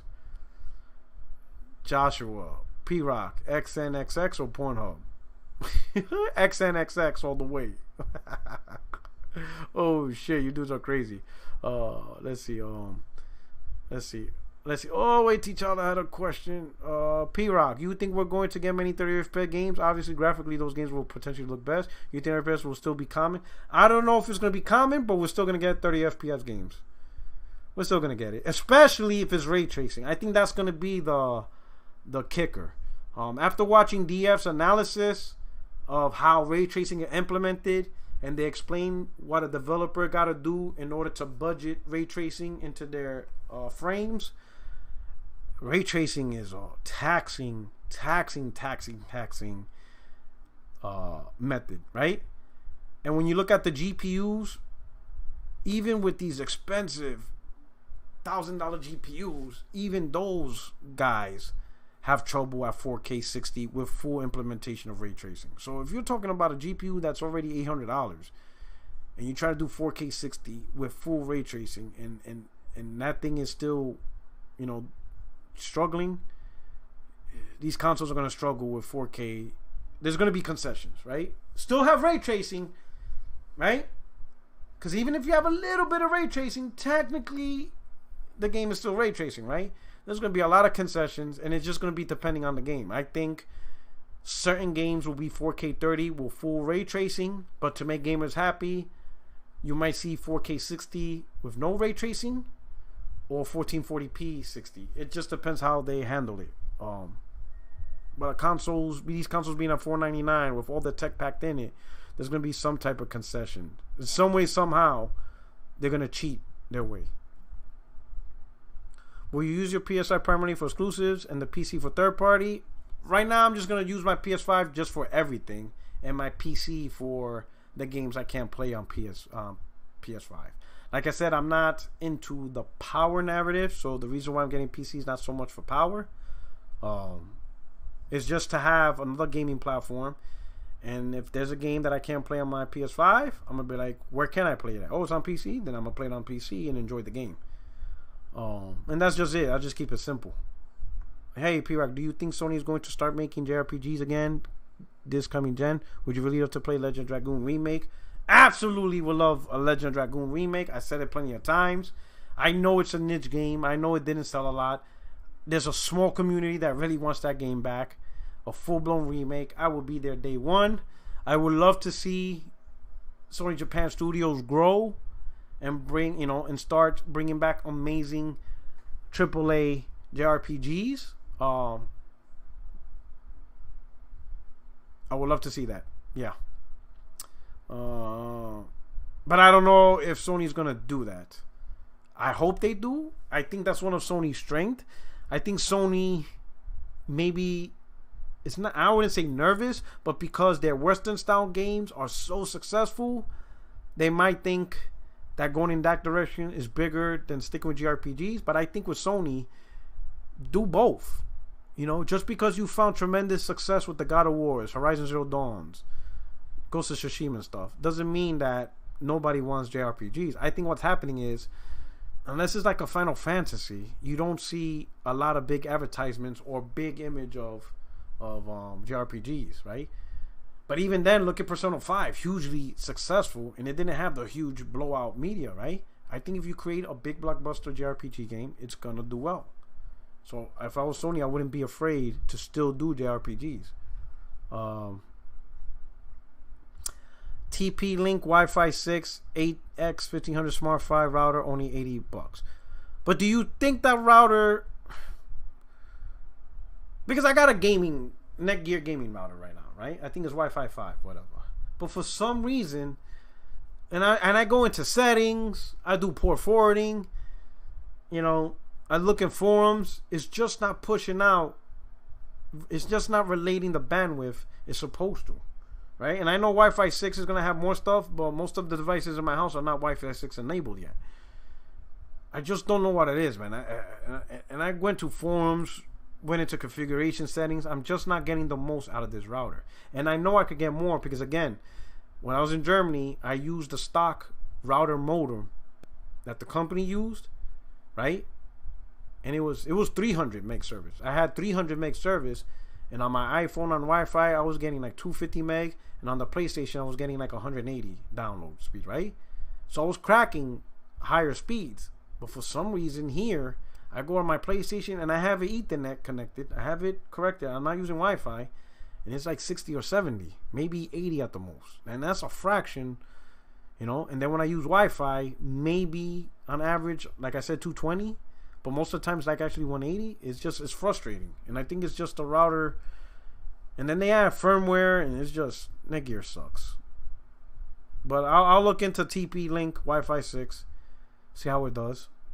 Prerox, since Sony chose to make a normal build factor of the NVMe, the MS proprietary SSD, do you think they will cost less money? In the beginning, it's going to be both expensive, but I think the prices will drop faster for SSD that Sony's using versus Microsoft's version, right? And the main reason why is availability for what device.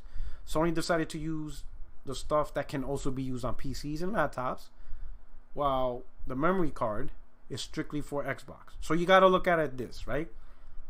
Since that memory card is only used for Xbox, Series X and S, then the amount of cells is going to be important, right? Because if a manufacturer makes that memory card, they're specifically making a product that can only be used on these devices. No one else can use it, right? So you're relying on making money off of specifically Xbox Series X and S owners. You're not making money off of anybody else. So the amount of console sales also has a factor. While PlayStation 5 using these M.2 drives, the manufacturers of these drives, they're not specifically relying on just the PS5 to make money off of. These drives will also be bought by laptops, people who use laptops, and people who use PC, right? Desktops. And the thing about it is, it's not necessarily gamers either. It's anybody. It's any laptop PC user who just wants a faster, capable machine to access data faster. So that could be used across the industries. You're talking medical industries, automotive industries, designers, architects, you know, engineers, anybody who needs to access data really fast, needs their programs to run really fast. It's just a slew of industry and their stuff, right? And those same drives, those same SSD drives, it's not just, actually it's not even just laptops and desktops, it's also servers, right? Servers will be able to use these drives as well. So it's really an industry, an IT industry that just wants access to data much faster. So you're talking servers and desktops and laptops. So whoever makes these drives is not exclusively relying on PlayStation 5 to make money off of. It's an entire industry that relies on these drives. And because it's an entire industry, whether it's medical, motion picture, movies, music, across the spectrum, you're going to see industry and manufacturers manufacture more and more of these drives, which will eventually mean the production cost will go down faster as compared to this memory card where it's exclusively used for the series devices. which will not be as much as the combined industry that uses M.2 standard drives. So yeah, it's gonna drop price. It's gonna be cheaper, and you're gonna get more bang per byte as compared to the memory card. You know, I don't think Microsoft should have went with proprietary. I understand it's easier to use, but if you look at the Vita and its memory card, I think it's still the same price, and the Vita is not even sold anymore. It's a very expensive thing to create proprietary memory for a specific device or family of devices. Let's see what else. Who else we got? I want the 2 terabyte SSD expansion, but it's almost 500. I know it's crazy. I say just wait. I know it's a little bit annoying that you're gonna have to delete games and stuff, but I guarantee that 2 terabyte one is gonna drop down prices fast. Before you know it, we're gonna get good. We're gonna get good prices. We're definitely gonna get great prices on that. You think Sony will bring back the normal game prices after negative reaction? I'm gonna be honest, I don't think you're gonna see negative reaction. Maybe in the beginning, but I think $70 sadly is gonna be the norm. You're gonna see more third party do it, and then eventually that's just how it is. Again, I remember a time when games were the standard price was $50, and then when it jumped up to $60, it was a big deal, and now it's just whatever. And now it's gonna jump up to $70, and then it's gonna be whatever. Sadly. What else we got? Again, please add my name. It makes it a little bit easier. Let's see what go. Let's see what we got here. Don't forget to hit the like button. Let's see what we got here. Any more questions? If not,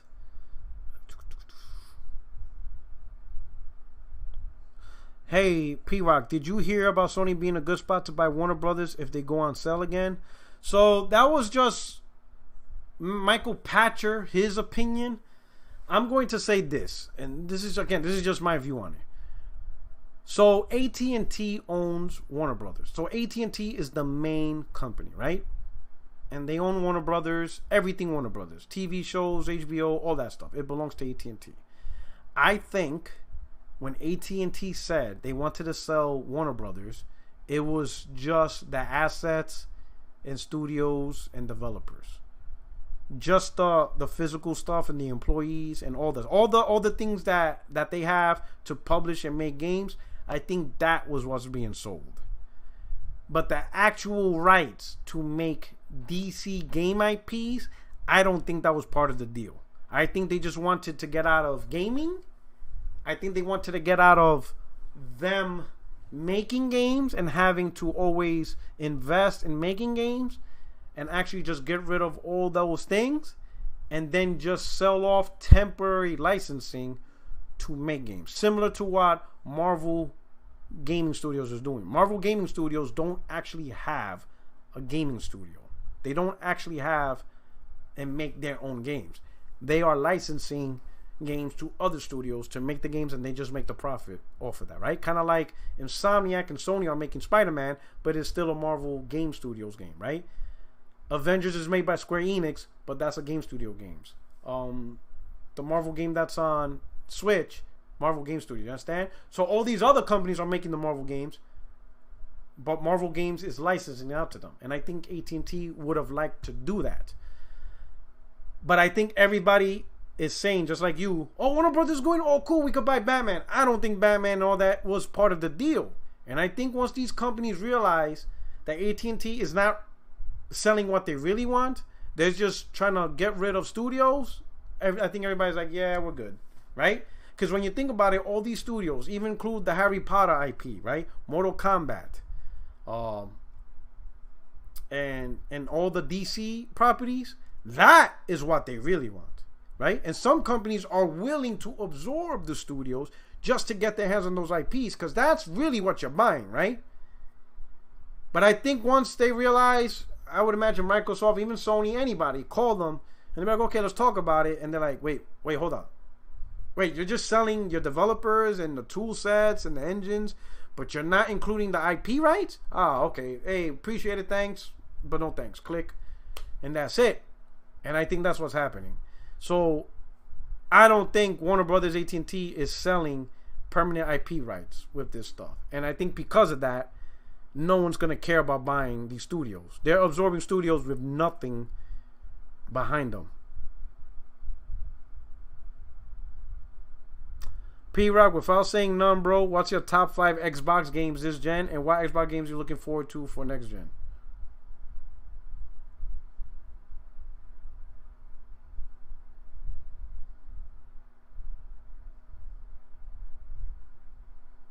Nah, alright. I will tell you my number 1 favorite Xbox game. Even though it's on PlayStation now, doesn't matter. One of my favorite game, my favorite game, my absolute favorite game on Xbox was Cuphead. Absolutely love that game. Right? And I've been said that since day one.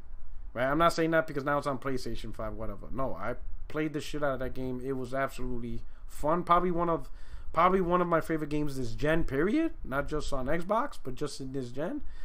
Cuphead is such a fucking great game. It's so hard, but yet fair, well designed. I like that. Number 2, I enjoyed Gears 4 more than Gears 5. Actually. So Gears 4 was number 2. I actually enjoyed Gears 4. I really liked Gears 4 more than Gears 5. In fact, Gears 5, it was good, but there was just some things that annoyed me, especially the AI. The AI really annoyed the shit out of me. But it's a great game in its own right. But Gears 4, really liked it. So Gears 4 was number 2. Number 3, Gears 5. Number 4, didn't really like Sunset Overdrive. Quantum Break, nope. Halo 5, nope. Rise, nope. What's that game I tried to play? I couldn't even finish it. Fuck. Excuse my language. What's that game? The robot. Oh, man. What's that fucking game? I tried to play it, and it was decent, but it just crapped out on me. What's that game with the chick that replaces the heads? That robot game? She's like a jug collector. What's that game called? Oh, que puñeta. Recore. There you go, Recore. It was actually a decent game, right? I was enjoying it. But I got to the spot where when you're in a cave and you beat the boss, I'm like, okay, door's open. It didn't open. So I'm thinking maybe I missed something. So I'm backtracking, and the door wouldn't open. And this is like halfway into the game. So I go on YouTube, do a tutorial walkthrough, and yeah, there's nothing to do. The door is just supposed to open. But it doesn't open. So I restarted the game, reloaded it, deinstalled it, reinstalled it, and that's it. It was stuck. I had to start the game over, and I was not going to start the game over. Especially after, maybe it happened in the beginning, I would have, but I put in some few hours into it, and I'm like, you know what? I really don't want to start this game over. So I just ended it that way. And yeah, that's the story. It had potential. If it didn't come out with these glitches and bugs, I think it would be a really good game. I was having fun, but I'm not doing that. If a game provides a game-breaking bug for me, I don't go back to it. Because what if it happens again? So, Cuphead number 1, Gears 4 number 2, Gears 5 number 3.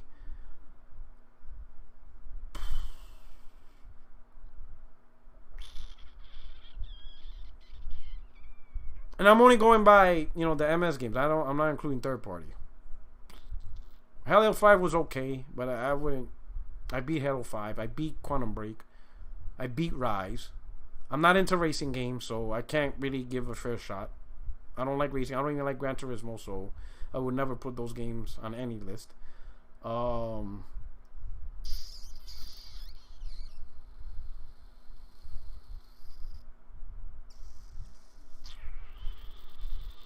Crackdown, I was like, yeah, nah. Grounded, didn't even try. Bleeding Edge, nope.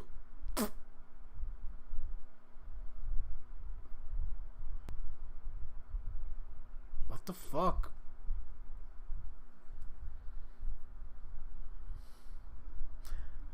Killer Instinct. No, now I'm just forcing shit. I only have 3. I got 3. Sunset Overdrive.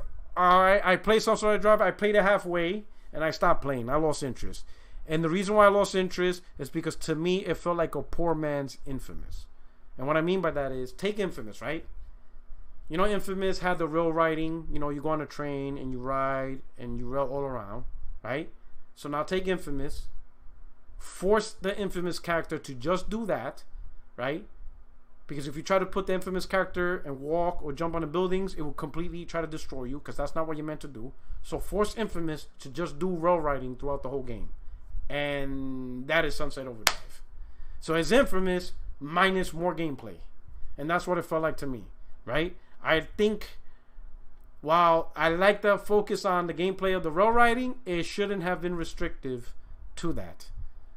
So to me it was Infamous, but restrict the gameplay more, and now you got Sunset Overdrive. And I wasn't interested in that. I think Infamous is the better game.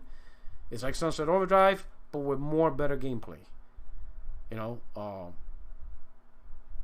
and that was my problem. You know, especially I like Infamous. I enjoyed Infamous. I enjoyed all the Infamouses. So when I played, in fact, I played and beat Second Son and First Light by the time I played Sunset Overdrive. So when I played Sunset Overdrive, it really felt like a downgraded version of Infamous, like a very restrictive Infamous, and it was frustrating. I was getting frustrated because I'm like, I'm playing Infamous, but without majority of the gameplay, and I'm like, this is stupid, right? And I'm like, yeah, this is corny. And I play halfway, and I'm like, yeah, I'm not doing this. So no, that's why I'm not interested. Like when Sony bought Insomniac, you didn't see me go out there, oh my god, Second Son. I mean, not Second Son. Oh my god, we're gonna get Sunset Overdrive sequel. I hope they don't make a sequel. I'd rather have them I'd rather have them go back to Resistance before they make. Just don't even bother with Sunset Overdrive. Make a sequel. Bring back Resistance. I'd rather have that, or a new IP. Do you think the PS5 GPU is equivalent to 2060 Super? I'm gonna be honest, I don't know. Could be. The one thing I like about Optimus Code, so shout out to Optimus Code, he makes a great point, right? When it comes to consoles, the performance of the console is not boiled down to one specific component, but the sum of all components. Meaning, your console is only as strong as the weakest part of that whole ecosystem, right? So you can have a very powerful GPU, but if there's other things and bottlenecks that aren't up to snuff because they cheaped out on it, then you're not gonna get the max performance out of that GPU. It's a symbiote it's a symbiotic relationship of the components, and you're only as good as the weakest part in that chain of getting the game money. So I'm not really, like I said, I'm not really a big power guy, so I'm not really trying to compare it. I'm not really into that, 2060, 2070, 2080. I just want to see the games and how the game looks directly, right? Because we could talk specs all day, right? But if you look at it in front of your face, and you can't really tell the difference between the two, then it doesn't really matter, right? But I will say this, to be fair, Sony purposely did not overdo it with the GPU because I'm pretty sure price is a factor. Trying to maintain a decent price point, they're trying to balance out. And I'm pretty sure Microsoft did the same thing. They have to decide where they're going to go hard and where they're going to go soft, so that way they can average out a decent price point. So some things might be beefed up on one architecture, but then on another part, they kind of, you know, kept it simple, because at the end of the day, they both don't want to release $800, $900 consoles. So they both had to pick and choose what they felt is going to be best at. Should Sony make a handheld that can play all PlayStation on the go for the Japanese audience? I don't know. I mean, if they want to, if they feel that the investment, I personally, this is just me, Sony should just stay away from portable gaming. I don't believe they were successful at it. I made my case 100 million times. People disagree. I disagree. But just to recap, I don't even think the PSP was that successful. And I'm going to make my point why. Despite the PSP selling 80 million units, which I think the majority of people strictly see that as successful PlayStation, what people are not seeing with the PSP is game sales, right? Because ultimately, you buy the product to play games. So all 80 million people who bought the PSP bought it to play games. The PSP roughly, at the end of his life, only sold 330 million, approximately, games. To put that in perspective, the PlayStation 3 also sold over 80 million units. So both the PSP and the PlayStation 3 both are over 80 million console sales or unit sales, right? But the PS3 sold over 1 billion games. The PSP sold 330 million. That is a huge contrast of people buying and playing games. So why did PSP sell so low? How come PSP did not sell a billion games? Or even 800 million games? Or even 700 million games? Why only 330 million approximately? It's because people stopped playing the PSP. I was one of those people. I only played maybe like 5 or 6 games. Like, I played Siphon Filter, Metal Gear, God of War games, maybe an RPG. I didn't really play a lot. Alright? The PSP barely sold games when you look at the scope. For 80 million, it should at least be in the 700 million game selling range if people actually bought games for that platform and played it. The game sales were so low that really PSP was for a niche audience. Right? So all the people that were excited for the PSP, just like me, went out and bought the PSP because we thought it was going to be the next godson of handheld gaming. Didn't really turn out that way. Fast forward to the Vita, me and millions and millions and millions and millions and millions and millions of other people did not buy the Vita. We had no interest in it. That's why the thing only sold like 14 million. Like, nah, we're not doing this. You're not gonna sucker me twice for the same thing. And that's just what ended up happening. I think the PlayStation Portable was a niche product, and most people really don't want it. I think it's a very hardcore consumer product. You know, me personally, I don't want to see another one. I'm not gonna curse out or make fun of people that do, but my reason being I don't want to see another one because if they do make another one, they have to support it, and they have to support it with first party, and I don't want to see Sony first party making games for the handheld. I want them to focus on PS5. That's it. That's the tweet. All right. What else we got?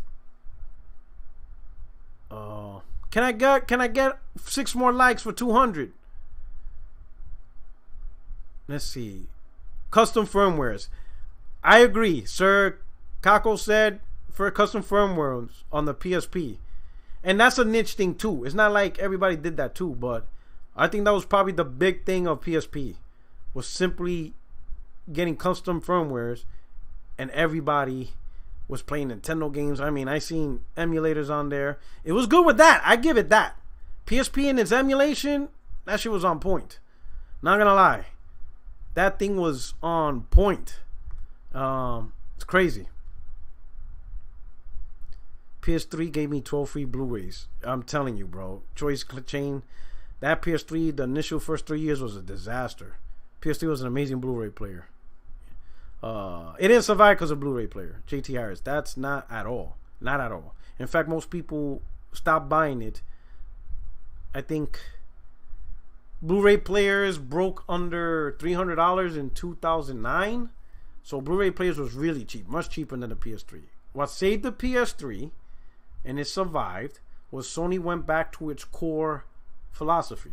Games, right? But it had to do that. It had to sacrifice a lot. Number one, they had to take out backwards compatibility on the PlayStation 3. The PlayStation 3 was backwards compatible because they literally had the core components of the PlayStation 2 in the PlayStation 3. That's why it ran all PlayStation 2 games 100% and PS1 games. Because you literally bought a PlayStation 3 and a PlayStation 2 in one thing. Right? Because that's how they did it. To make the PlayStation 3 cheaper, they got rid of the emotion engines.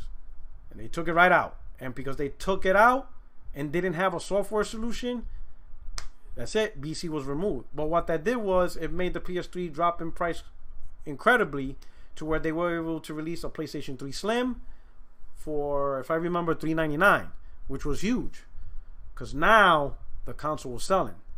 And around that time, 2009, Uncharted 2 came out, Demon's Souls came out. The year after, God of War 3 came out. PlayStation was releasing the games. It was really throwing out games. JRPG games. It was just throwing out games after games after games. It was a lot of games coming out for that stuff. And the sales reflected it reflected that capability. Or whatever. Maybe capability is the wrong word. It reflected on the reaction, right? And at the end, nobody really cared about backwards compatibility. They wanted PS3 games. And the price and PS3 finally releasing great games, that's what it did. And it ultimately sold 1 billion games. And that's the metric right there. How many games did the console sell? And a console selling over 1 billion games, you know, it is what it is. What else we got here? Thank you for the likes, 217. BC is back for PS3 though. Through CFW, you can get any PS3 up to the Slim. Slap a custom firmware on there and you'll get PS1, PS2, and even PSP games to run on it. Custom firmware on what? On the PSP? Or custom firmware on the PS4? Custom firmware where? Oh, custom firmware for the PS3. You can on the PS3 Slim slap a custom firmware and you'll get PS1, PS2, and even PSP games on it. Oh shit. Okay, I see what you're saying. PS3 now has a custom firmware and you got PS1, PS2, and PSP games running on it. I'm telling you, custom firmware is crazy.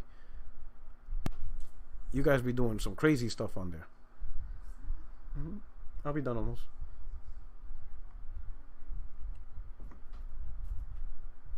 Okay. That's some crazy stuff. Custom firmware. Let's see.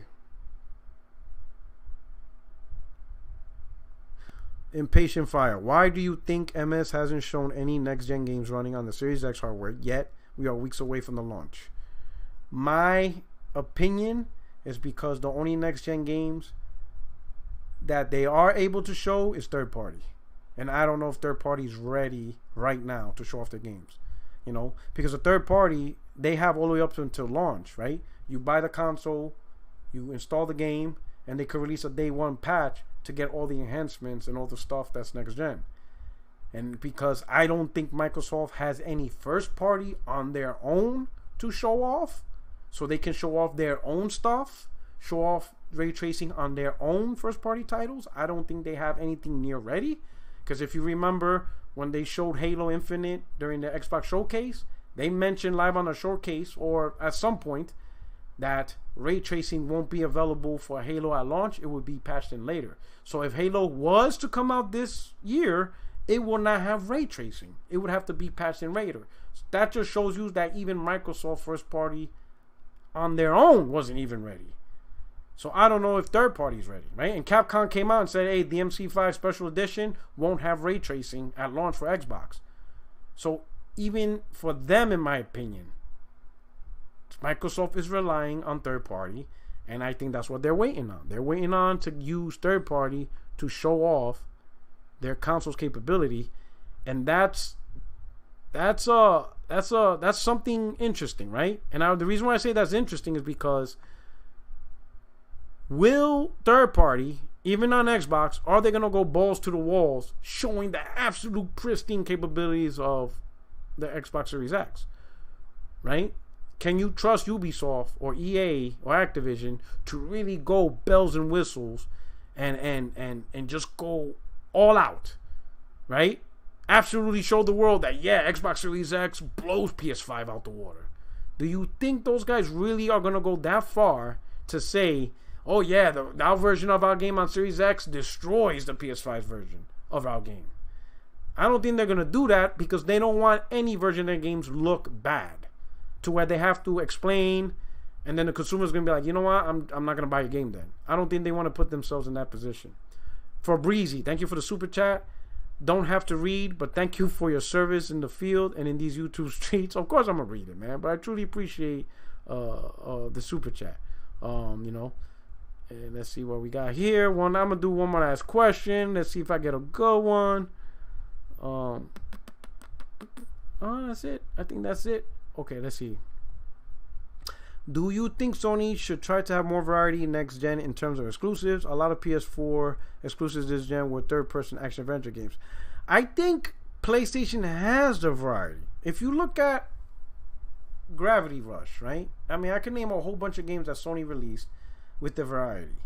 I think the problem is the most popular game of the year, compelling games that everybody sees and knows, are the ones that, you know, are third person, very story driven. You know, the gameplay ain't the same, right? Horizon Zero Dawn don't play the same as God of War. It doesn't play the same as Days Gone. It doesn't play the same as Ghost of Tsushima, right? It doesn't play the same as The Last of Us. But they do have that great cinematic template, and they're all third person, right? But if you go beyond that, like check out my man Jay Barry, right? Check out Jay Barry's channel, right? He will show you tons of first party and exclusive games on PlayStation that goes beyond that, right? But the problem is those games aren't the game of the year, sell 4 million in 2 days, 3 days type games, right? They're great games, great gameplay. They're just not vastly popular, right? And I think that's the problem, right? So the question is, can Sony create a game that's game of the year, top tier caliber, among the very best of the best, that's not like the rest? And I think that's the formula, right? Like a JRPG. Can Sony create a JRPG that sits among The Last of Us, God of War, Horizon Zero Dawn? You know? I think that's the question, right? And I don't know. One, I think those genres have a... Because, like, for example, Final Fantasy, right? I love those games. I think they're great, right? But they have a legacy of being top tier, compelling games. And I think only those games have a chance to sit among the best. I think that's the region, right? Like with a game like Gravity Rush 3, even as great as it could be revamped, but will Gravity Rush 3 ever be in contention for Game of the Year? Probably not. You understand? And I think that's the main problem. But if you want a variety, there's a lot. Sony has Dreams. They have a lot of games, right? Stuff like that, but it's just not, you know, like what game did they mention? Let me think of a game. Like Kena, right? Kena looks a great game. Its variety is beautiful. But do I think that game is going to be one of the top games compared to Spider-Man, compared to Demon Souls? Probably not. But the game in its own right, I think is going to be amazing. I just don't think Kena is going to be considered a top-selling game. And because it's not a top-tier game, it's not going to get the props of it. And I think that's just the reality. But I think every console should definitely create variety. I just don't think in that thing to create variety, you're going to get your top games. I see a super chat. Here we go. To JT Harris. Let's not forget MS Sony making games better with their competition. Cheers to the host in chat. Thank you so much. Ultimately, that's what it is. That's the competition I want to see. Them two trying to beat each other into who has the better studios with content. And I think that's where gamers really win. You know? Right now, when you look at it with Sony, they're competing with themselves in terms of, you know, oh, I'm better than you, whatever. They have this little, they throw little elbow shots to each other. I would like to see Sony throw elbow shots to first party Microsoft and vice versa on who's making the bigger, compelling games. Because in that drive of competition, in that pride in saying that our games is better than your games, the gamers who play the games are the ones that are ultimately winning. Simply because you're playing compelling games from both sides of the first party. Concrete Genie, that's a good one right there. That's a good example. It's just, you know, it is what it is. I'm gonna leave it at that. Hey, thank you so much. Thank you for over 200 likes. Thank you for checking out my channel. I truly appreciate it. I hope you enjoyed this podcast. I hope you enjoyed the information. Again, before you head out, hit the like button and retweet this out. Let people know that new content is up on my channel. I truly appreciate everything you guys do. Enjoy your weekend. Stay safe out there. I'm gonna be out of here. You guys take care. Peace.